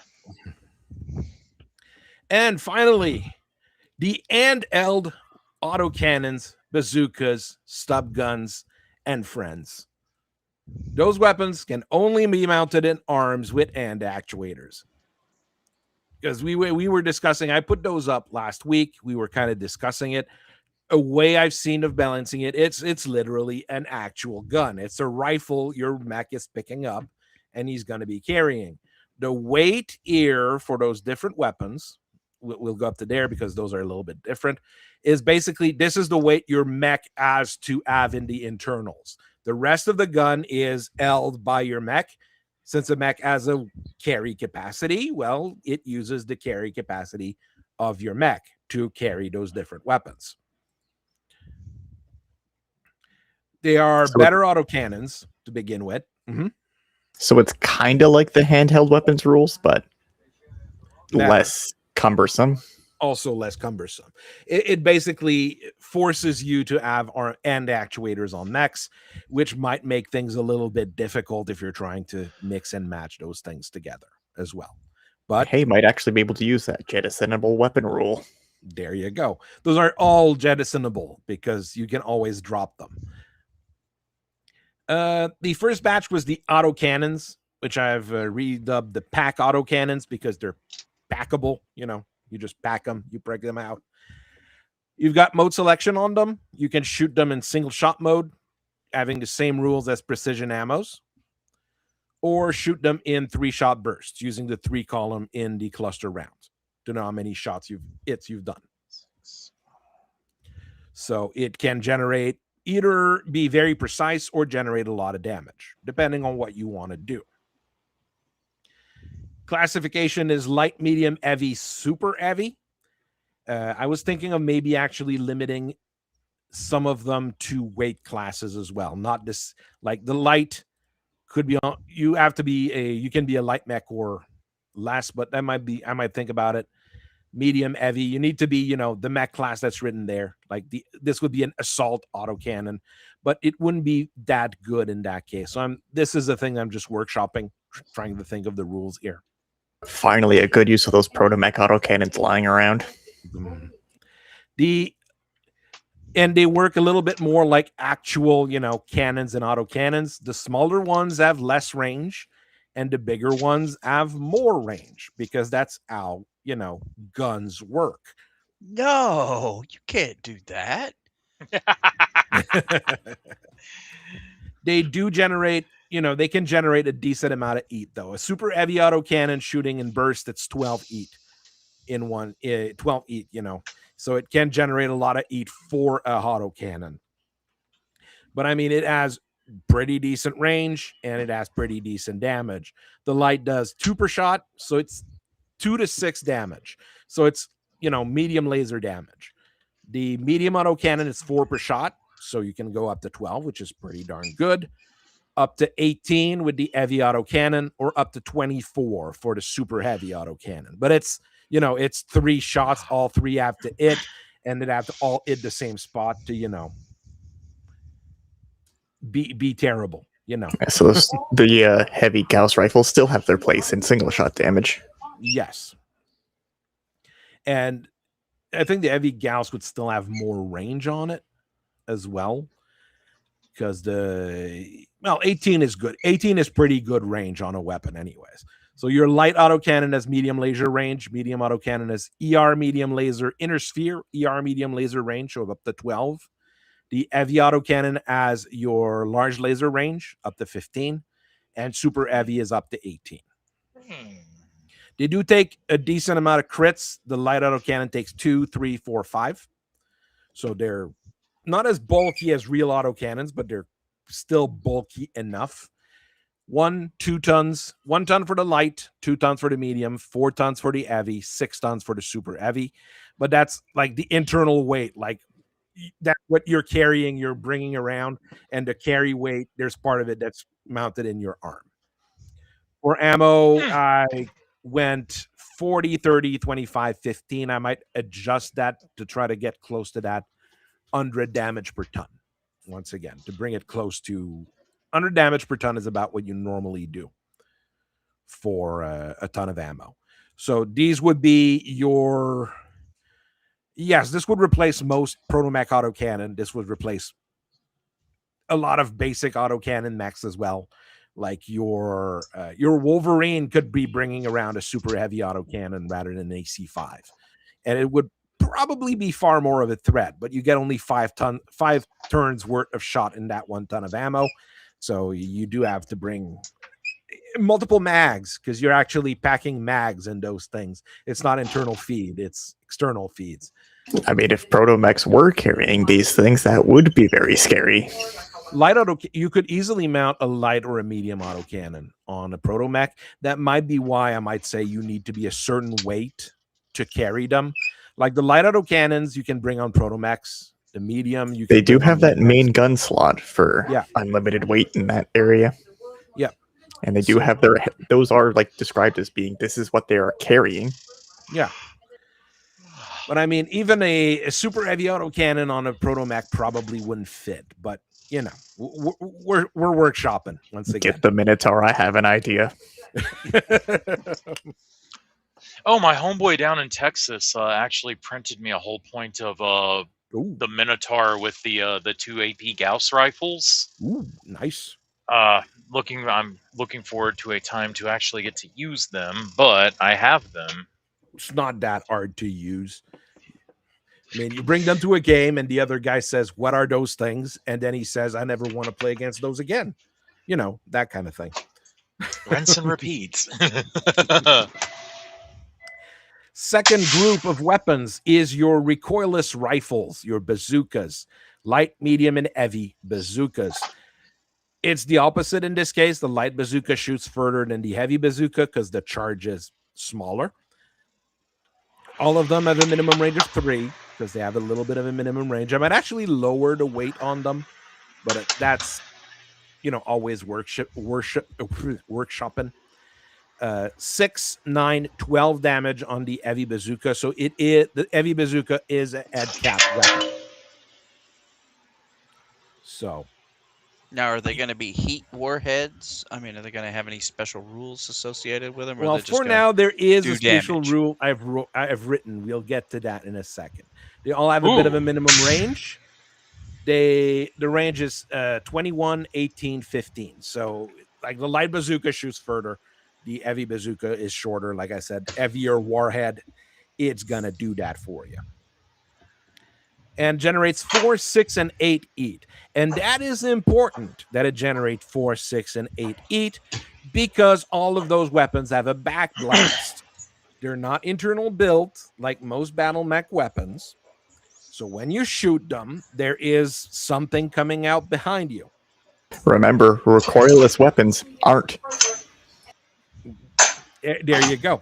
At least with the battle armor recoilless, they're small enough and that you shouldn't be standing directly behind the guy. But when it's building-sized bazooka, things are Well, going to be funny. I think that the battle armor small scale recoilless rifles don't have that because the hexes are 30 meters. So It stand should more than 30 it meters should away from behind them. There's It some should really bad dissipate. backblast videos on YouTube of people eating it pretty bad. So from what it does RPGs and is such. Yeah. when you fire it, the X behind you gets fucked up. That's what it does. So max and unit that tracks heat behind you basically generate the same amount of heat you do. So it's heat generation for these people because mech armor is meant to, tolerate heat and these kinds of things. Where things get funny is vehicle and infantry, which will take a D6, 2d6, or 3d6 damage. So if you're trying to sneak up behind me with your Etzer, well, I'm going to shoot my bazooka and you're going to blow up, even if you're behind me. Well, you're in a Hetzer and you're trying to sneak up on someone. The Hetzer just blows up. Why? Don't know. It's a Hetzer. Built by Because Quickcell. Because it's made by Quickcell. There's a guy in the breech of the gun with a hammer, and he's beating the back end of the shell. He's trying to make sure it fires. Yes. And then you notice, it's a Quickcell vehicle, so you brought the Etzer forward, and you notice that they replaced the AC-20 with a giant potato gun. So you know it's good. Hey, it's a Gauss rifle. It doesn't shoot shells. It shoots a solid mass. Oh, yeah, that's awesome. It's a potato gun. Fuck. Woods and building that can catch fire as if they were hit by flamers. So mag bazookas, it's a building-sized bazooka recoilless rifle. You shoot it, bad things happen to people behind you. We use this in an urban environment. How could this have possibly happened to us? We blew out all the windows and set things on fire. I mean, it's not your city. You're fine. It's when it's your city that it might be a bit of an issue, okay? But it's a lot of fun. That's what you tell people. It's a lot of fun. I mean, the army guys are going to be happy. Things are going to blow up. Snub guns, basically mech shotguns. Whoa. 3, 6, 9, 4, 8, 12 range, depending on the size of the stub gun you're bringing, a light or a heavy. 6 damage is clusters, 12 damage is clusters. So it's basically a mech shotgun for short range engagements. Nothing really fancy here. But rather than doing the LBX autocannon route, I went with the AG route. So you get a bonus at short range to your cluster roll and a penalty to your cluster roll at long range. So it's battle mech shotguns as if you were playing a video game. So you can still hit that annoying VTOL. You're just not going to hit him with too many pellets. Exactly. But it's still going to hurt the VTOL. Pellets against a VTOL is very bad unless you built your VTOL with ferrolamellar armor. Then it's immune to LBX, which makes it hilarious. So you know it's good. Make it grape shot for crowd control. Yes. This is the double LBX. It shoots 2 points. I mean, I just want to see, an Atlas rack a shotgun and shoot someone with it. It'd be just fun. Okay. What kind of shell is in there? Big. Oh, well, that's precise. This my boomstick. Last thing I thought of at work today during my lunch, guns have a mount under them, so you need to have support weapons you can put on that mount because that's cool as well.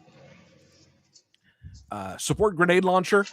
Those have terrible ammo capacity. All of those have terrible ammo capacities, and I should write it here. Built in. You can't reload those. It's just you have them. You have 5 shots of a grenade launcher. that it's the X and not the target on it. A little bit like those MRMs we were talking about earlier. If you are looking at what the saturation rules are, from what we've heard, MRMs are gonna start hitting X's and not hitting people.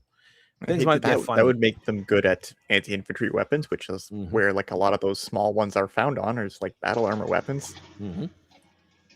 Isn't there battle armor MRMs, by the way, just as an aside? Yeah, the Cross Combine's awfully fond of those. So that would make sense of, hey, you can't aim, fire in the general direction, and that'll disrupt their infantry. The problem is I don't think that there's a battle armor Apollo MRM system, and you need Apollo to do saturation fire according to these new rules. We will see when the rules comes out, and battle armors use battle armor battlefield support rules now for CGL, so they probably didn't even think of that. Oh, they're going to be in a future publication. I have faith. Fate out of heart. We're in Star Trek days again. So you have a grenade launcher you can mount on there. It's basically added on to your gun, and you can't shoot the autocannon at the same time you're shooting the support weapon on it. So you have to choose which one you want to shoot. But it gives you some utility if you added it to it. The support breacher gun, it's basically a shotgun strapped underneath your autocannon, because that's fun, once again.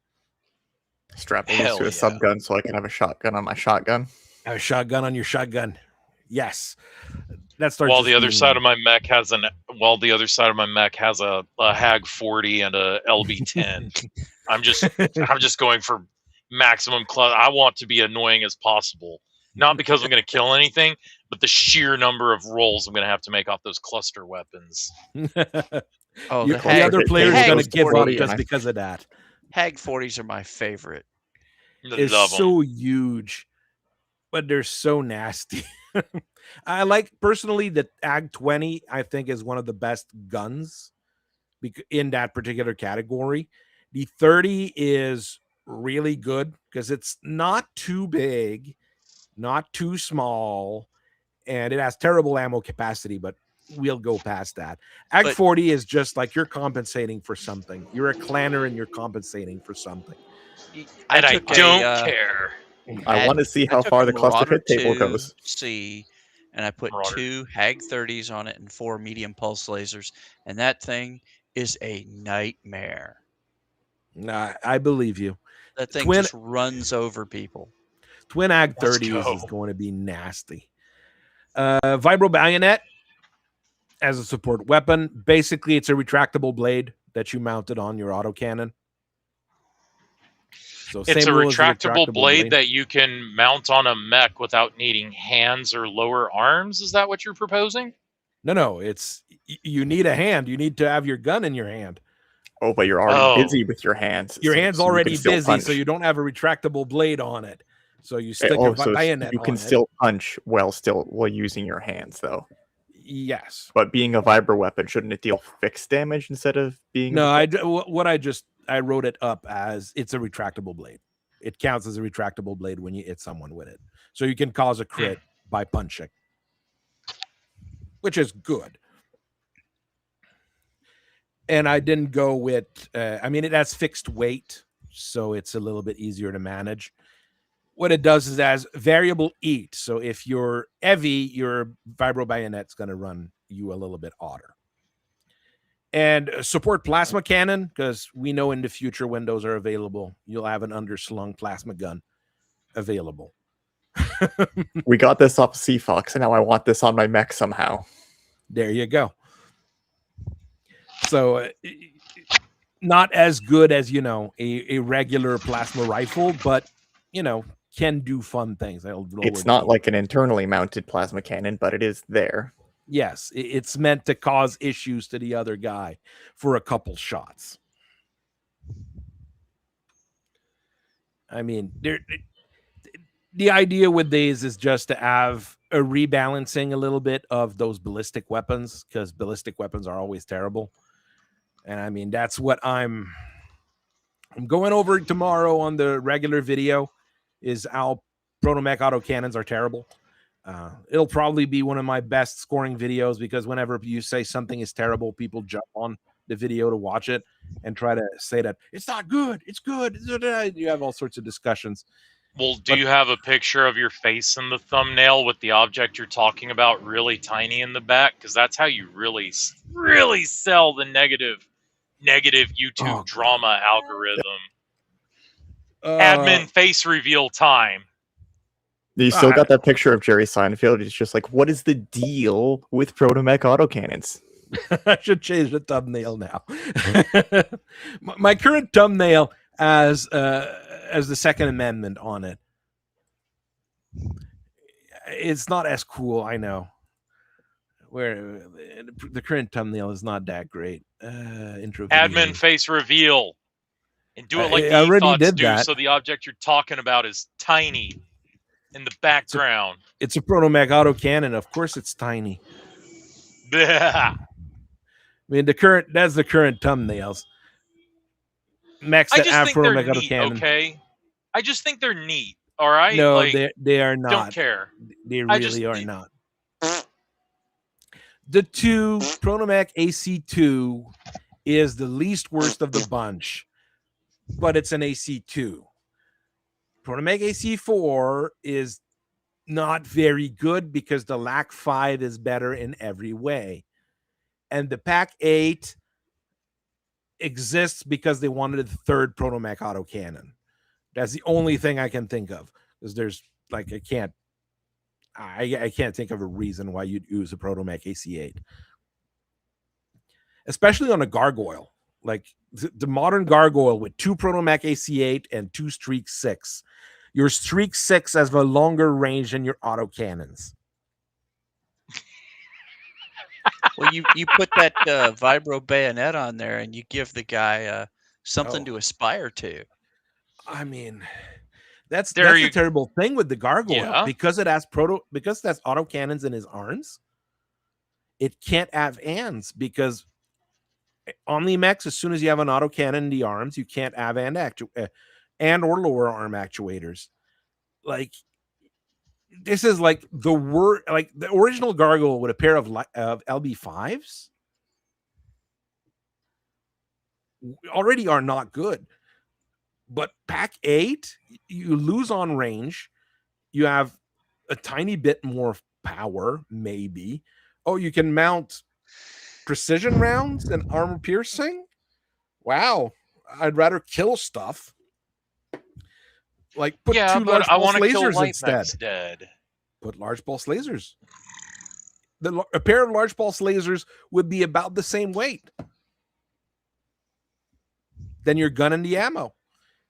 And you wouldn't have to worry about the ammo. And then you have lasers in your arms, so you can actually stick ands. So you have a gargoyle with ands and large pulse lasers and missiles. It's already the clan version of the Charger. It was never going to be good.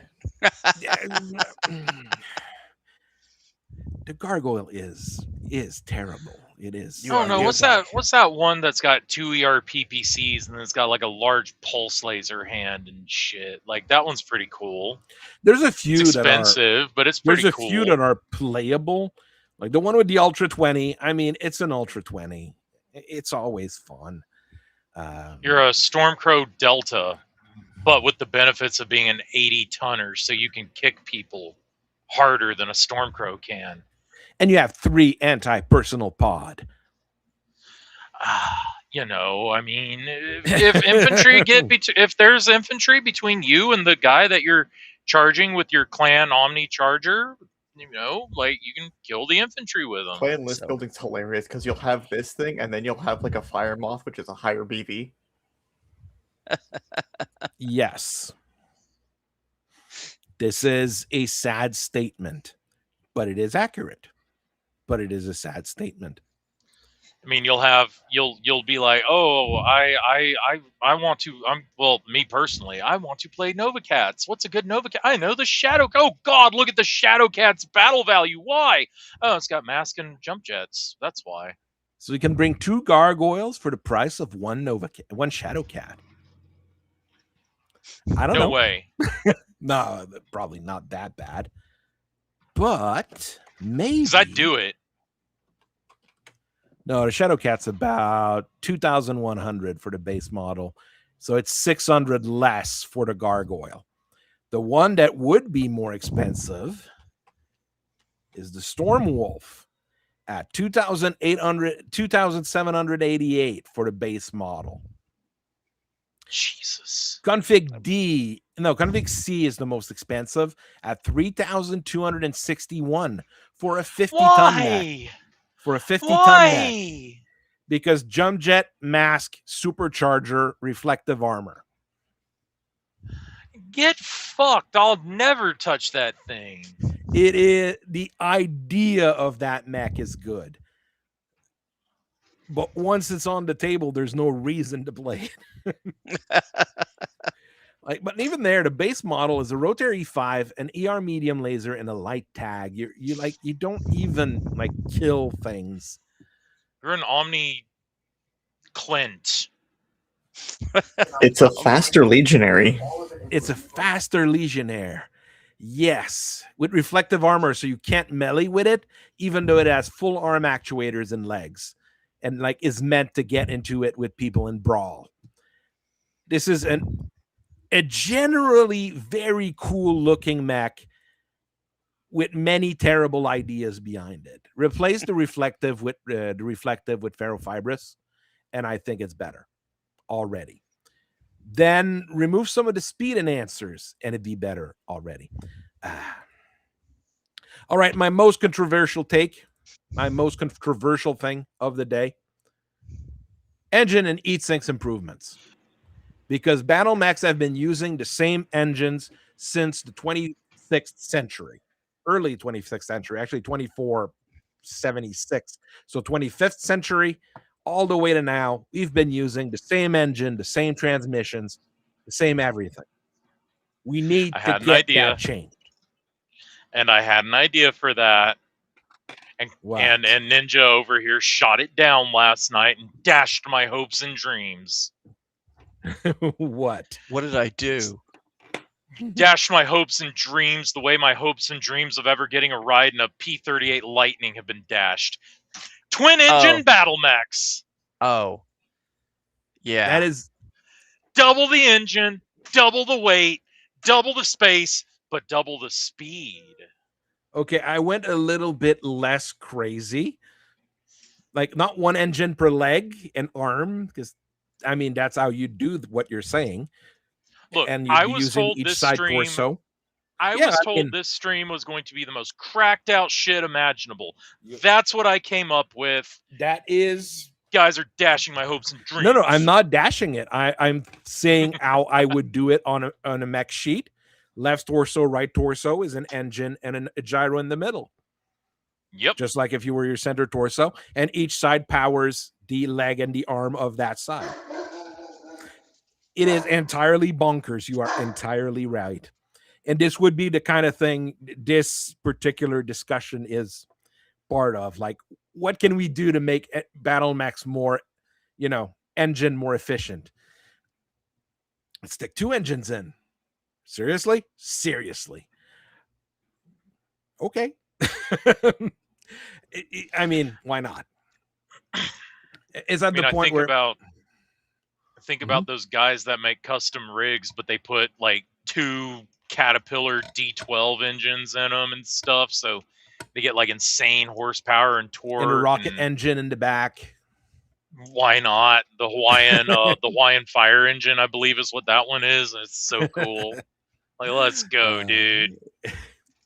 Basically, the idea is that we've had old engines and they've been running around and they've been working, but we need to improve the performance on them rather than just let's make them lighter by making the engine bigger and spreading the transmission and all that stuff. So the base idea, over time, probably over, a century or so, you increase the performance by about 5% at first, then 10%, then the full 20%, like you add in the shift between primitive engines and what I would recommend as modern engine. Here, put that in the trash, will you? So a Marauder would now be using a 240 engine to go 4.6, or if it still used the same 300 engine, it'd go 5.8. because it's 20% more efficient than what it was before. Roughly put, all standard mechs would go about a speed 1-2 faster, like 1 walking, 1-2 running faster. About doing the quick math in my head here. A 100-tonner with a 400 engine, fine. It has a 400 engine. Now it goes 5.8. So your 100-tonner with a big, bulky 400 goes 5.8 instead of 4.6. Behold, we made a fatter charger. Made a fatter charger. That only works like your charger would be going 6.9 though. That only works like post Helm memory core. No, that's post Ill Clan era. Yeah, I mean, kind of stuff.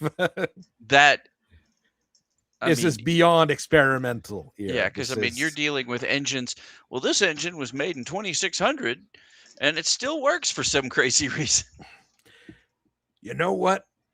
But I mean, if you've seen the Elon Musk when he posted the difference between the first rocket engines you were using and the more recent ones, you can see like how more efficient they get. I'll try to find a picture of that. Well, I mean, look at a Model T engine versus, what's in a Ford now.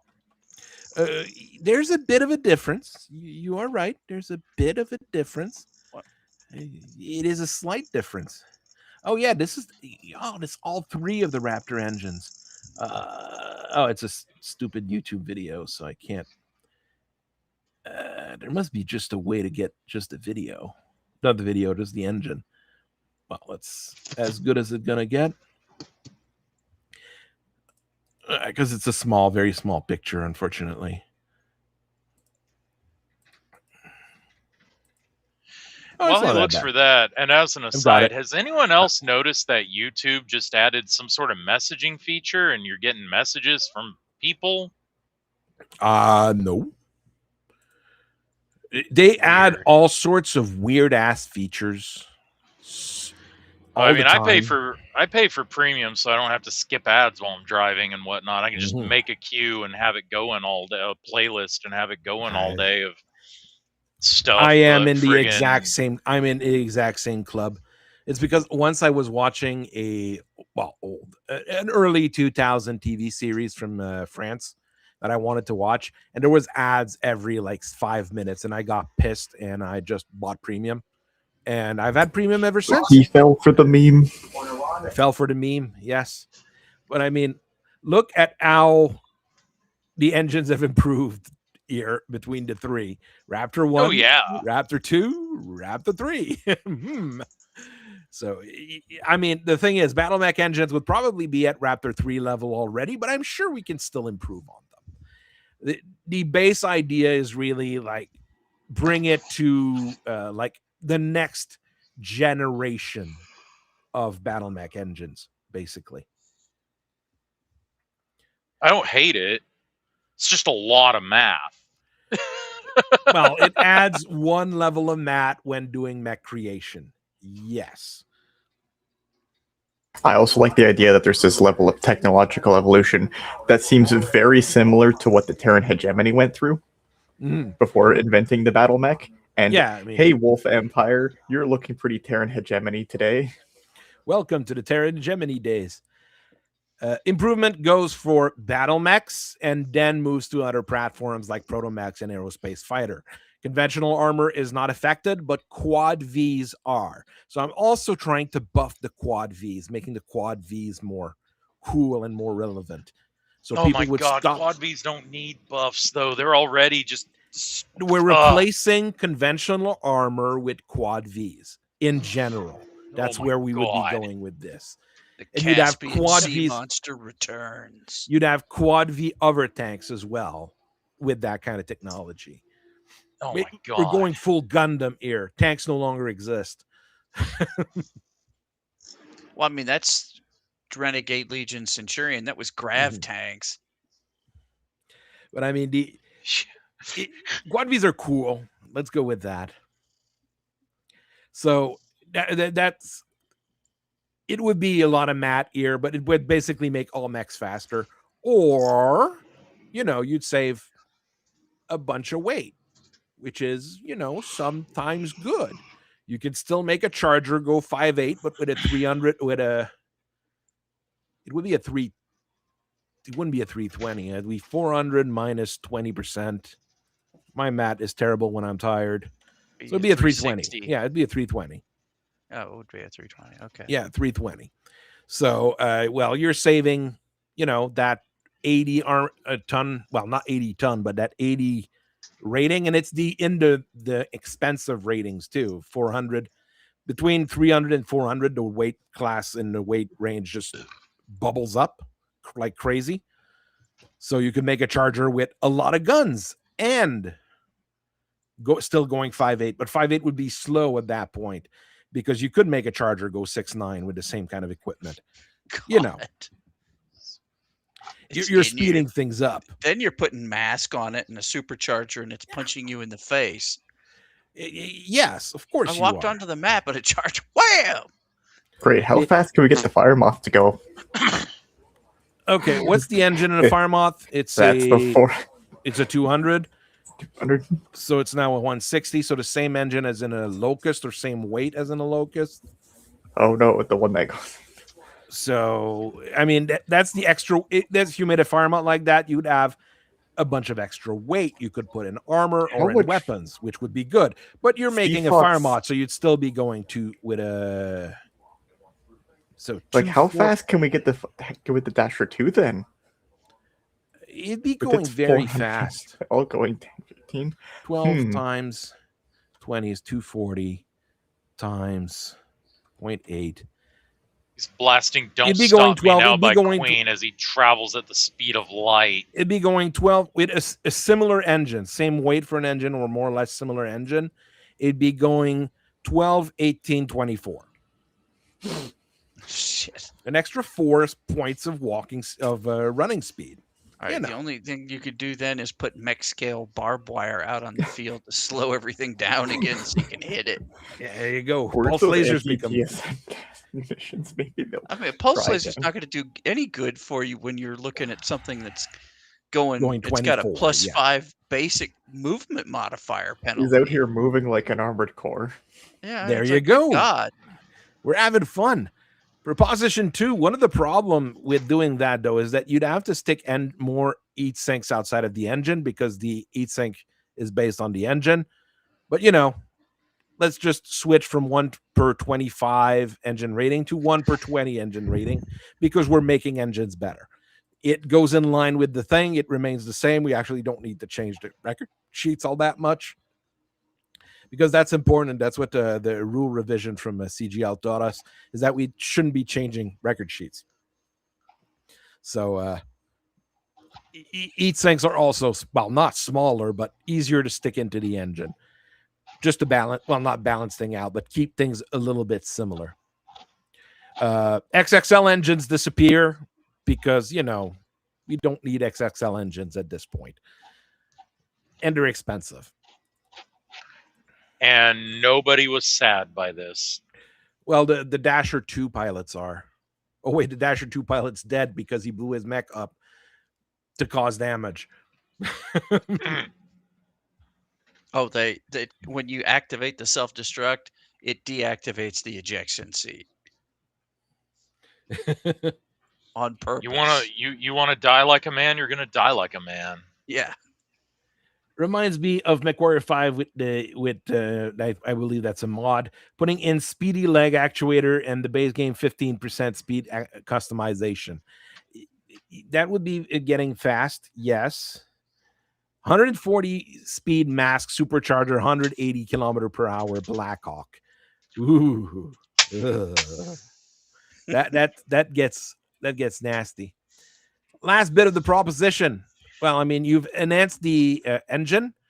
The myomer is following as well. So at mech creation, you choose between: do you want super cooled myomer, or do you want triple strength myomer as myomer for your mech? You choose one or the other. No extra internal slot required, no nothing. You're just having better myomer because the engine's better. So you either don't generate heat by moving, or you have that fancy triple strength myomer stuff to be nasty. That's an interesting concept. I mean, this is evolution of the myomer technology that goes hand in hand with evolving the engine technology, because the myomer is there to transfer the energy to allow you to move. So you would need either better myomer or more efficient myomer to be able to get more speed out of your mech, out of the engine. Yeah. So this is the most radical thought that I had. The rest is just gizmos. This is the most radical bit of thinking that I had, basically. I mean, no XXL engines also means the Savage Wolf is put to the grave. No! Because it uses that XXL engine. Oh no, the this and the and what else? There's a couple of odd mechs that use that, it. or The it gets Vulture Mark IV gets it. Yeah, Vulture Mark IV, Dasher 2. There's a couple odd ones. There's a ultralight in there's an ultralight in clan. No, from ultralight from Fed Sons that has it. The ultralight, the 15-ton one that looks like he's the Prey Seeker. The Prey Seeker, yeah. He's trying that to and the Celery, I think. Celerity. The Celerity, the drone one. Yeah. Wait, doesn't that mean that the Oscout 2C also goes away? I think it has a double XL. Oh, no, not the Oscout 2C. It kind of wasn't supposed to work anyways. I will shed a single solitary tear for the But this means the White Raven 2 goes away. Oh, well, I'm sure you can... Look, I'm sure for most of those mechs, what you can do is stick a regular XL in, and it'd be the same weight. So they just wouldn't be faster compared to the other mechs in the same category, but they'd still have all the other stuff like the ferrolamellar, the extra guns, all that stuff. So, yeah. I mean, it's not a bad trade-off. You're slower, but, you know, it's like those 4.6 clan 75-tonners. There's a reason they go 4.6, and the reason is they want to kill things, and things go dead when they show up.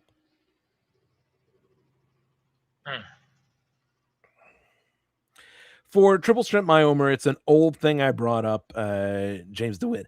I had a thing that I had thought of that I need to put back in, probably in that document before I do a full publication or a more serious thing or whatever. A triple strength myomer toggle switch. Basically, you can turn your triple strength myomer on or off. You basically generate the EAT for your triple strength myomer by turning it on. So it works for that turn because you turned it on, but it generates, the 8 EAT that you need is generated straight. So you can sync it through your EAT sinks or whatever, but you turn it on or off. It didn't remember the weight I had put on it. It was something based on your tonnage. I'd have to find what I had written on it. Basically, you could turn it on and off at will, generating your 8 EAT that you have to sync normally. And if it got damaged, it fucked everything up and you generated extra EAT every turn. Because it kind of was always on because it was damaged. So it was an idea that I brought in for that. And I don't think it would be I don't think it would be broken or anything. Triple strength myomer is good but not phenomenal in the long run. It has its uses, let's say. What if they came out with triple strength myomer that didn't need to be overheated and it didn't catch fire? That was industrial triple strength myomer. Yeah, but that was Esbern had brought up for his Ghost Bears. They add that for their Ghost Bears, but it was you needed. I can't remember what the exact ruling he had written for that was. It wasn't always on. You had to basically generate EAT. If you eat, it works. So you didn't need to get to 8 or whatever. As long as you generate EAT, you're good to go for it. So as long as you run, or as long as you walk, or as long as you shoot. I mean, as long as you stand up. No, as long as you used up your 20 double heat sinks, your triple cert myomer is working. Ah, So shoot 2 large pulse laser and a micro pulse laser, you're good. I mean, micro pulse lasers. Like, what is my purpose? You exist to push me over the heat threshold so I can run faster and punch harder. Oh, that's pretty sweet, actually. actually Hell pretty yeah, sweet. let's go. I No mean, further what questions. else Keep is- shooting me. What else is XXL engines? There's really not that many mechs with XXL There's engines. more than you think. Seriously? Yeah. Looking at it through Mega Mechs, just like selecting, okay, here's all the mechs with an XXL engine. The Rifleman Charlie 2 or There's a 3, Battle whichever Master, one there's is a in the Crab, Shifting Sands box. It's got that Cricket. double Yeah, there is a XL. battle armor Later. with a is it 420 or 430 XXL? It goes. It's a Battle Master that goes 5.8 with an XXL engine because reasons. It goes 5.8, yeah. That's reason. There's a Because the guy driving, 425 the guy driving the Battle Master wanted to get to the fight sooner, so he could get his head blown off sooner and die sooner. That There Because only he was is. driving happens a Battle Master with double XL. That There's a happens to Comstar one person Flamethrower. and one person only, and then he gets upset. I know. I'd get Zuzek. upset losing my mech first turn as well. Don't worry. But it's a Actually, well-known fact that Gauss rifles, being a magnetic weapon, are magnetically guided directly to people's heads. That's how Well, they especially especially a Battle Master. It's got a big old cockpit head. Especially boy. what's his name, Smack. Oh, I know who you're talking about. I know. I domed him last weekend. I've domed his Battle Master before too. It was his Kodiak, though. I domed his For the Kodiak. Prey Seeker, Oh, yeah. you've got basic one with 2 medium re-engineered, which is actually decent, or 4 ER medium laser in a targeting computer, or 6 machine guns. The Dash looks upon this thing and says, "Look what they need to do to mimic a fraction of my power." This one doesn't need a mask. That's the big difference. But it needs an XXL engine, so trade-off. Oh, there's a Fireball that would have issues because there's the Fireball that has an XXL engine, a mask, and a supercharger.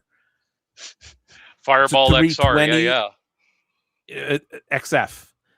Yeah, with a 320 XXL, a mask, and a supercharger in a 20-ton mech. Why? Because you want to be able to run 432 kilometers per hour in a mech. I watched James May do that in a Bugatti Veyron, and it looked horrifying. Yeah, I did. I know what you're talking about. God, that was I scary. mean, he's on a 10-mile looped course, and it's like warp factor everything. It's like, good God. Like the pilot in the mech is like squished in. Because Yeah, it's of like the James speed. Bond and Moonraker when they have him in the centrifuge. He's like being smushed into his chair. I mean, because you can doesn't mean you should. But in this case, they should because it's just funny. Okay. Oh, it has an XL gyro as well. Of course it does. Yes, they still have improvements in gyro technology next. Question: you can't build a mech to have TSM and mask at the same time, can you? No, you cannot. Okay, that's why they made one the choice. precludes the other. Yeah, they made a choice there. Unpreclude that. Yeah, unpreclude that so that the double XL engine can heat this Fireball up, and then we can go from there. Like, let's it wouldn't be go. able. It wouldn't be able to generate enough heat. It's a Fireball. It has, I think, 3 ER small lasers. You'd have to shut down all of your heat sinks. But XXL engines generate heat. Yes, but not. I mean, it's 4 heat by running. Give it jump jets. No, because that doubles the heat from jumping. No, but then it would have a battle value of 5,649. Something Incredible. along those lines there. It goes fast. Does it have any weapons? Goes fast. Does it have any utility? It goes fast. I mean, at that Paint it point, the red. weapon is Paint it just go faster red. You know what? I cast Warhammer 40k rules from Dwarp on this mech. Paint it red so it gets +1 to its walking move point. Recalculate running accordingly. Stupidly fast. Stupidly faster with the speed. One of the something like the that. problems is if you use the basic rules set, your target movement your attacker movement, your target movement modifier pegs out at +4. So you'd have Which to be is, I think, is what is reasonable. yeah, Yeah. but I mean, if you're gonna, use this, you're looking at a target movement modifier like a 6 or an 8. A 9.99. Yeah, it's just like, oh, and he hid behind a tree. Well, he's invisible. All right, we'll leave it at that for this evening. We are probably going to be looking at interstellar operations. No, not interstellar, interstellar players. Yeah. Next week. I have to start reading it. I'm probably going to be spending my weekend doing that, which is not a bad thing to spend my weekend on, I think. What else do I have to do? Play video games? Ha. And what else? Yeah, there is the video on the packs coming out tomorrow. Next week, I'm going to be working on another light mech video. Next week is the Age of War and Star League era. Not Age of War, the Reunification War and Star League era light mechs that I'm going to be discussing, which is an odd period of time where you see a switch between the Reunification War and the Star League can now spend all the money that they want on mechs. There's really a drastic change in mentality between the two, and it is surrounding one mech in particular. This guy. Oh God. This guy. Oh, the Hussar. Because we needed a mech that could go 10-15, and we decided to make it a 30-tonner because we've got money to spend. Yes, my chosen mech for House Albonia. A mech so god-awful bad that they don't even know what to do with it. Secret Terran technology hidden from the other houses. What happens to it? Well, when you even sneeze at it, it explodes. The DB with an XL engine starts being reasonable. And then there's the downgraded 300D version which manages to be even worse than the original. That is a thing, isn't it? Then there's a Clanbuster version with an LB10X on the back. What the It's slower at 812. Yeah, because I want to be going slower in a Hussar. Hey, it has an additional 1.5 tons of armor, so it has 3 tons of armor. Okay. Oh wow! Oh. Now the Clan medium laser only bakes up into my, center torso ever so slightly. See, mechs like this are why we need energy shields. Tied to the size of the engine, because you can't put armor on it. Or the 600D with an ERPPC and a C3I. For reasons. It's a fast C3I spotter. Oh, but they've made a worse version with heavy ferrofibrous, so it has, about 1 point of armor more, and a light AC2. Yeah. Freaking idiots! It's an offense against God and nature.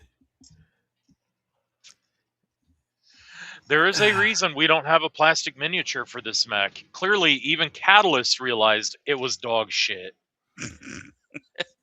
They haven't put it in their rec guide. I mean, there's a few mechs like that are in old books and that are not in rec guide, and I'm not sure why, because, I mean, it's the Hussar. It could benefit from a revamp. I don't know. I'm trying to be nice to it because it looks cool, okay? No, it doesn't even look cool. Clan Wolf Fucking looked stupid. at it and said, we can't even put a Clan Double XL engine in it. Give it Ferro Lamel and then give it like two improved heavy medium lasers. And it's like, quite literally congrats. on the 8th day, General Kerensky looked at it and said, no. Yeah. Not even Clan Tech could fix this. What do you know? Yeah, I mean, this. But this what would look, stick what- an improved heavy large laser on that thing. I mean, maybe. it's an improved heavy large laser that moves 15. And you'd have 2 extra tons because it's 1 extra ton. You'd have 1 extra ton to but put you in get armor. hit at all, and that's it. Hey, I mean, in a clan version, you'd have 2.5 tons of ferrofibrous, so you die to a medium laser rather than a machine gun. And then your laser explodes, and then Your also laser kills you. explodes. But have you been able to bring that improved heavy large laser to the front, shoot it once, and kill something? Possibly. And I mean, you're moving fast enough, you might not get it. Or Well, we stick know reflective General armor. Kerensky. Stick reflective armor on it. It's not going to We die know to pulse General lasers as Kerensky easily. said. We know Kerensky said no. I just shower it with fad scams. Australian, It and can't do anything. No. I I throw improved thunder munitions at it, and that's it. It's stuck. Look, it's a Husser. I made a This one flying is one of the Husser rare- version with an It's a XXL flying engine. I made one with an XXL engine and partial wings and jump jets because I thought it'd be funny. It was funny. It's useless still, but it's funny. Well, how does it fare against the Oscout 2C? Does the It guy was have actually better metallic than an teeth Oscout so that he 2C. can pull the pins with the grenades with his teeth as he flies by? Yeah. I think it had. I think the way I'd set it up, it had 2 ER medium lasers in the 1 ER medium laser in each arm instead of 1 big gun on the back because I needed space to put those jump jets in. It wasn't good, but it was still funny, and I just wanted to do it because when you're fucking around with mech builders, you mess with things. All right, I gotta get ready to go to bed if I want to be able to work tomorrow. And actually, boo work, but I actually enjoy what I'm doing right now more than I was. Wasn't earlier. there a bidding war on your server earlier between Bravo and Druth over who's going to go work for who and not actually work? The men have cabin fever. They need a vacation, which is what I'm doing tomorrow. I'm going to the beach again. You're at the beach. Well, that's cool. Because why not? Kids are gonna like it. You're gonna sit there and there's gonna be a shark swim up and bite you in the fanny. But Ninja, you are mistaken. Saturday is the Blue Angels Beach Air Show, which we are not going to. We are going to try and get down there early to see them practice. These sharks in the Gulf of Mexico can jump up and bite the Blue Angels. We do have some pretty serious sharks in the Gulf of Mexico. The sharks that we have in the Gulf of Mexico were the ones that Dr. Evil thought he was getting. They just don't have the laser beams yet. That was supposed to happen at his lair. All right. I will see everybody later. I thank you very much for watching tonight. And if you're watching on the replay, have fun. And I'll try to compile that stuff and put it up on the website at some point. Thank you for having me. Always happy to have people around, and I will see everybody later.